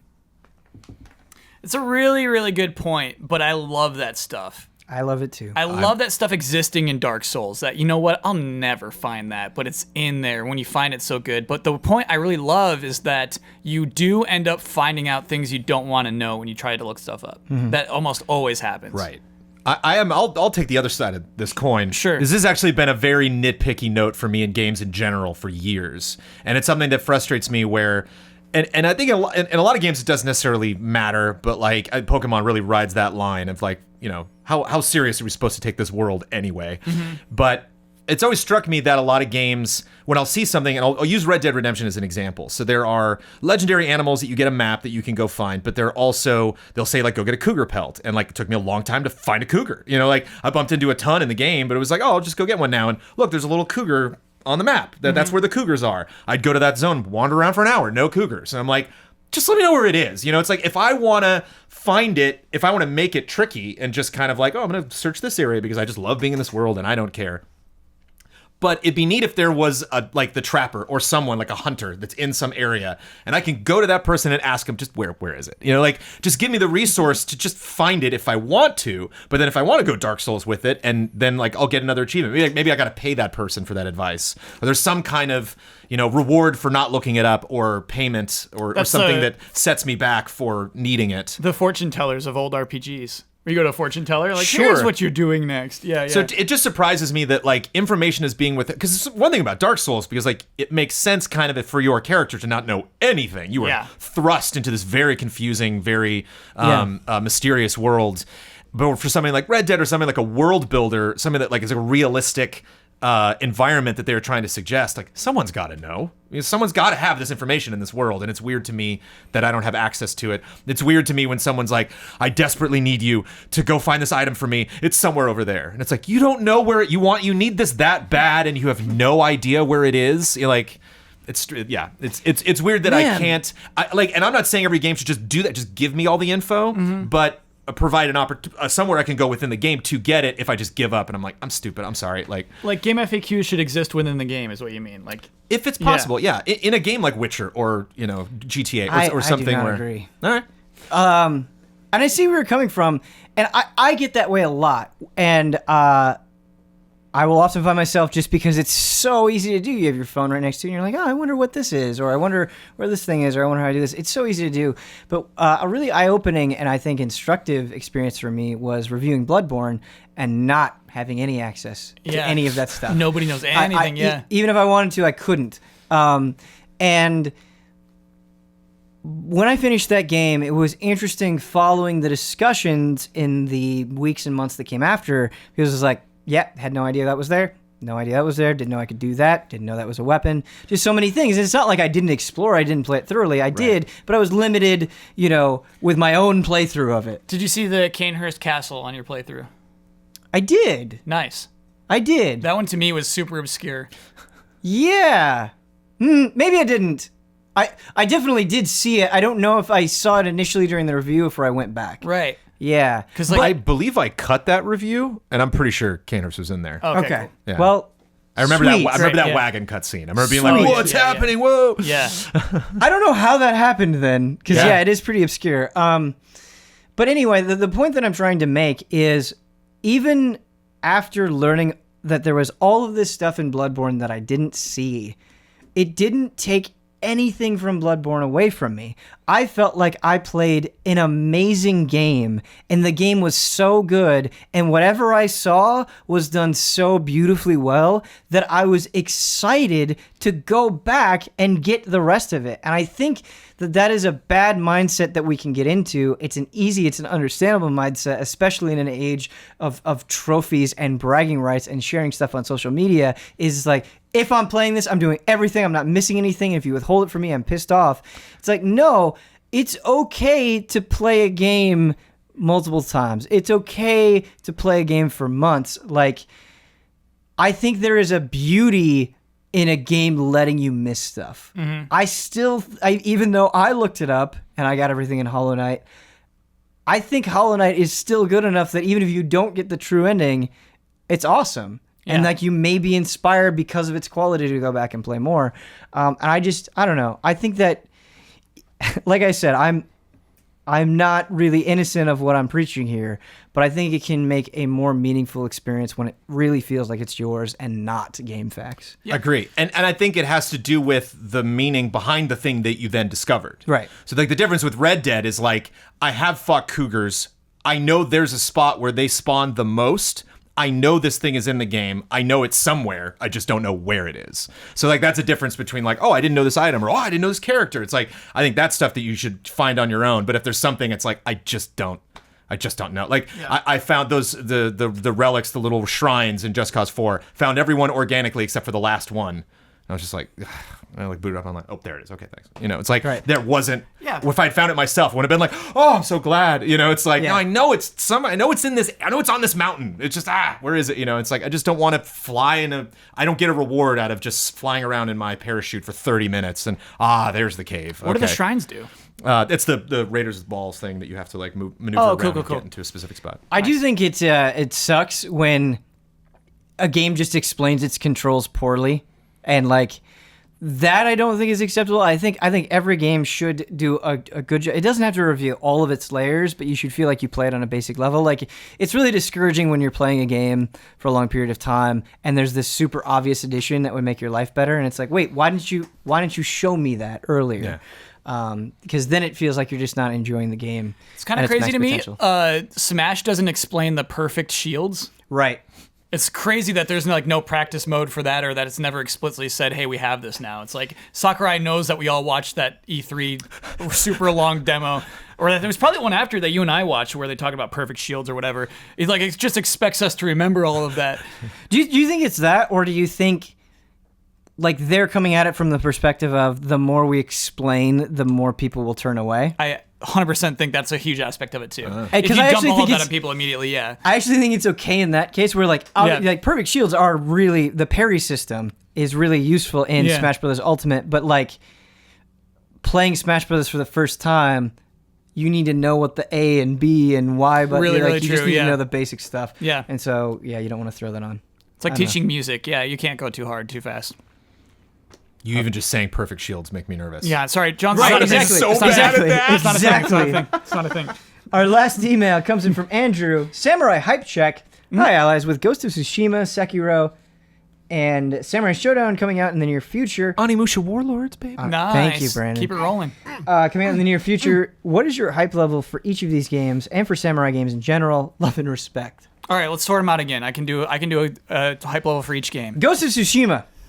Ooh, that's a 9. Jones? Yeah. 9, I would a little bit close to a 9 because I think I'm probably gonna prioritize some other games depending on launch. Oh. It's a game that I think is going to be majestic, but I don't know if it's gonna be something that I'm like, gotta do it instead of, in replace of all these other games. Cool. 9. Nice. Sekiro. Yeah, way better Brandon than first. Tsushima 10. Oh man. Really? Oh, Yep. It's my Tenchu dreams come true. And it's everything. The worst part about Tenchu over the years was the combat. The traversal was great, the map design was great, the stealth was great. The combat was always just like, I got caught, I'm gonna go run and hide again. And Sekiro's like, oh, you got me? Let's do let's fight with some of the best combat developers in the business right now. I'm so pumped. Wow. It's weird because I feel like I never talk about Sekiro, and like, when I talk about games that I'm excited about, I often forget about it because it's falling into this absolutely bizarre place where I don't need to know anything else about it. I don't want to watch any more trailers. I don't want to talk about it. I just know that when I get it, it is going to be amazing, and that is all I need. Like, I just have no doubts, more so than anything. I'm giving that one a 9. Like I'm equal with that as Ghost of Tsushima. Totally different games, but equal excitement for sure. Yeah, I think just with Sekiro, the reason why it would be a 10 as opposed to a 9 like Ghost of Tsushima is I feel like I have a better understanding of how you fight things in Sekiro, right? And like how that combat actually translates to feel during a controller. And I just don't have that yet with Ghost of Tsushima. I'm sure it will come. Samurai Showdown. I believe you mean Samurai Showdown 2, right? No, they just rebooted it. Or I'm sorry, Spirits? I was thinking of a Samurai Gun, not Samurai Showdown. Yeah. Well, also Samurai themed. But Samurai the US Showdown name is going to be Samurai Showdown. They announced Spirits. Oh. Yeah. Okay, cool. Pretty high, man. Like obviously not as high. Like I don't know if it's a game I'll buy, but I just love fighting games. I love a new fighting game coming out. I'll give that one an 8. I love how it looks. I love that it's distinct. SNK making fighting games outside of King of Fighters is a big deal, please, yeah, big ol' 8 for that one. Yeah, I'm gonna have to agree with you. Like, Samurai Shodown is a series that I've always played super casually. But what I love about it is just the character designs, like how the animations, the faces that those characters make. I'm really excited to see. And I think like that's enough to grab me, and then hopefully, I get more invested as I play it. 7 for me. I'm just terrible at fighting games. Yeah, looks like fun though. That's fair. And I don't have a lot of connection to the original. How do we feel about samurai games in general? The best. Yeah. Right? It's like... What else is there to say, really? It's just like, it's one of the things you want to be. Close your eyes, what do you want to be? Like, superheroes, like, top one, right? But, like, it's just fun to be a samurai. Like, it is fun to be a secret agent. I know this isn't samurai, but, like, some of my favorite memories from Bloodborne were the hunters, where, like, it was just such a different thing, where it was just, like, nightmare creature, people that have gone psycho with torches, and then I would get into an area and it was like, oh wait, whoa, the whole vibe I'm getting from this dude is totally different. Yeah. This feels like a player. This feels like someone who's on par with me as far as skill, and just seeing them like at a distance see me and pull their weapons out and then start moving. It was like one of the most intimidating things I've ever seen in a video game before. Yeah. Yeah, those were each of those was so much fun. So that's the vibe I get from Samurai, of just that like standoff. You know, it's fun. Fun to see. It's like when two heroes meet in Battlefront. You're just like, all right, let's do this. And it's like, what a cool historical legend, right? Like, obviously, legend is inappropriate because it would suggest that some of it isn't true. But just like, like knights, like people who are bound by honor. You know what I think it is? I think secretly everybody wants to live by a code. Okay. I think there's some part of you, maybe not the whole part of you, but I think there's some part of every person that wants to very explicitly define their own ideals and then like adhere to them absolutely. Where it's like, I will die for this. Yeah. I think that's why people fight so hard for fandom.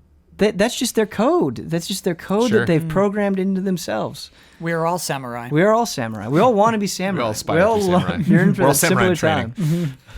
I think it was a fun question to answer. Sorry, for some reason I thought it was Samurai Gun, but whatever. Fun email to end on. Thank you so much to my panelist, Kyle Bossman. Yeah, it's blast. And Brandon Jones. Also blast. Yes. Also blast. To let you know, if you're still listening to this podcast, it has been tricky scheduling things before everybody goes and leaves to different parts of the United States to go see family. And so we might have to shift some Frame Trap scheduling around a little bit. If that happens, I will try to let you know. And yeah, if you'd like to send in an email real quick, email askeasyallies@gmail.com. Once again, that is askeasyallies@gmail.com. And we will see you next time.